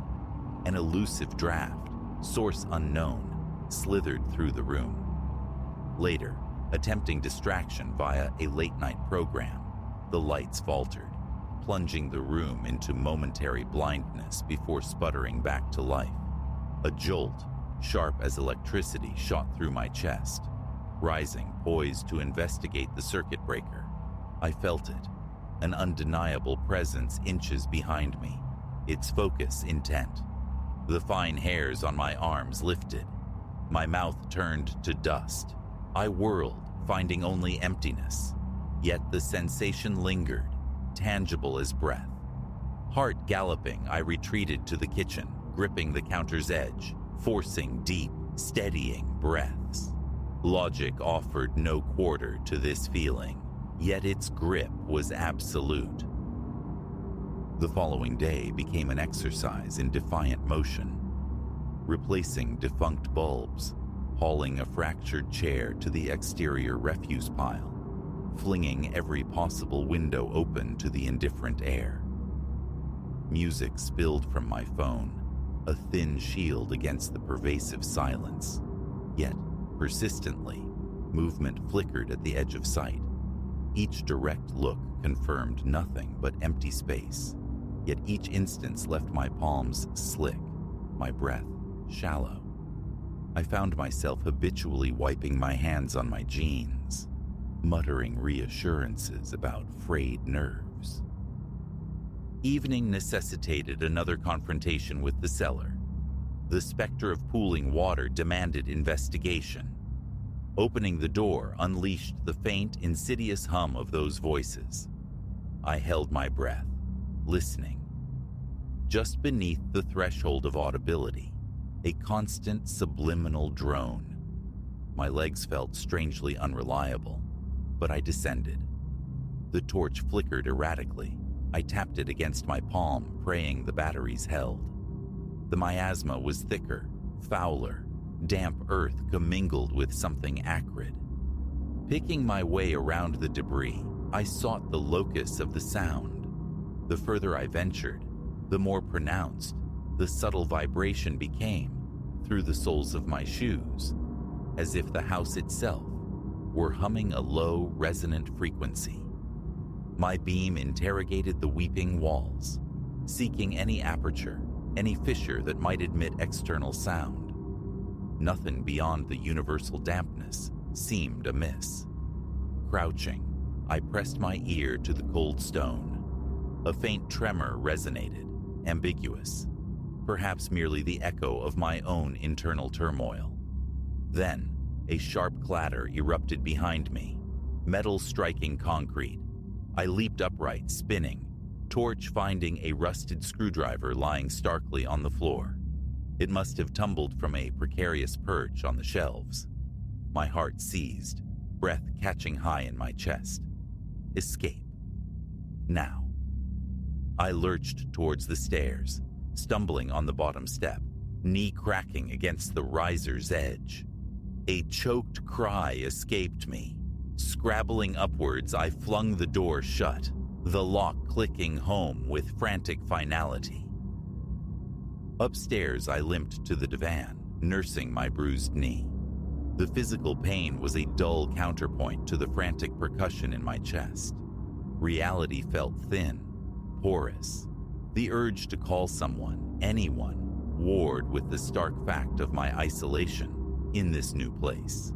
I sat, pressing fingertips to throbbing temples, forcing calm that wouldn't come. Later that night, A darkness detached itself from the parlor wall, gliding with unnatural fluidity across the room. Swift, ephemeral as smoke, yet utterly distinct from any cast shadow. I sprang to my feet, heart slamming against my ribs like a trapped bird. Hands unsteady, I swept the torch beam through every corner. Vacancy. The silence that followed pressed in, heavy and ringing with tension. Sleep was a distant country I could not reach. Morning arrived, gray and unwelcome. A plan formed, a temporary retreat to town, an immersion in the mundane. I drove aimlessly, procured groceries I barely registered, lingered in a brightly lit cafe, absorbing the ambient noise of strangers. A necessary dose of normalcy before returning to face the brooding presence of the house. Unlocking the door, released the familiar exhalation of stale air. Groceries deposited on the kitchen counter, my eyes studiously avoided the cellar door. I resolved to ignore the anomalies, to impose order through mundane tasks. The resolution was short-lived. Nightfall brought its attendant unease. Muscles knotted along my spine, my head swiveled at imagined sounds. The television provided a flickering veneer of normality, but the house felt charged, expectant. Around midnight, surrendering to exhaustion, I extinguished the television and began the ascent to bed. Halfway up the stairs, a distinct scuttling sound emanated from within the walls. Mouse-like, yet heavier, more deliberate. I paused, listening intently. Then, a whisper, sharp and intimate, brushed against my ear. My heart seemed to cease function for a terrifying beat. I spun, phone's flashlight beam cutting the darkness. Nothing, but a current of frigid air eddied past me.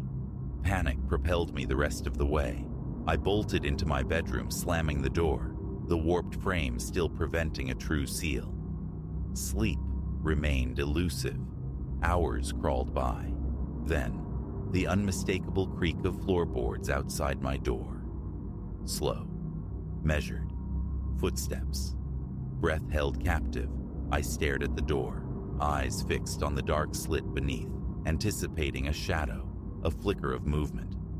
None came, but the footsteps continued their slow, deliberate patrol, back and forth, back and forth. How long this spectral sentry kept its vigil, I cannot say. Eventually, oblivion must have claimed me, for I awoke to daylight shafting through the window, body rigid, head pounding from accumulated stress. I rubbed my eyes, attempting to dislodge the clinging residue of fear. One final inspection of the cellar. That is my resolve. If no tangible source for this relentless assault on my senses reveals itself, then perhaps departure is the only answer. Some explanation is vital, which brings me to this moment. Pacing the parlor for the past hour, wrestling with the dwindling reserves of my courage, steeling myself to breach that threshold again. Faint thuds echo from below. Intermittently, that unnerving sensation of unseen scrutiny prickles my skin. My mouth is parched. Is there substance to this dread? Or has my mind finally fractured under the strain? Regardless, this existence is untenable. I am poised to descend one last time. A superior torch, perhaps the unblinking eye of my phone's camera, for documentation. If answers lie below, clarity awaits. If not, then flight. I will gather my scant belongings and abandon this place to its secrets. The constant vigilance, the feeling of being stalked within these walls, the whispers that bloom in the darkness. I am weary beyond measure. Even if born of delusion, the terror is brutally real. And if not delusion, the implications are far graver. Either path leads away from this sleepless nightmare. I am opening the door. Now. Should I re-emerge no calmer, my course is set. But this confrontation is necessary. I refuse another night held hostage by shadows and murmuring walls. Whatever resides in the depths, I will not permit it to imprison me further within my own home.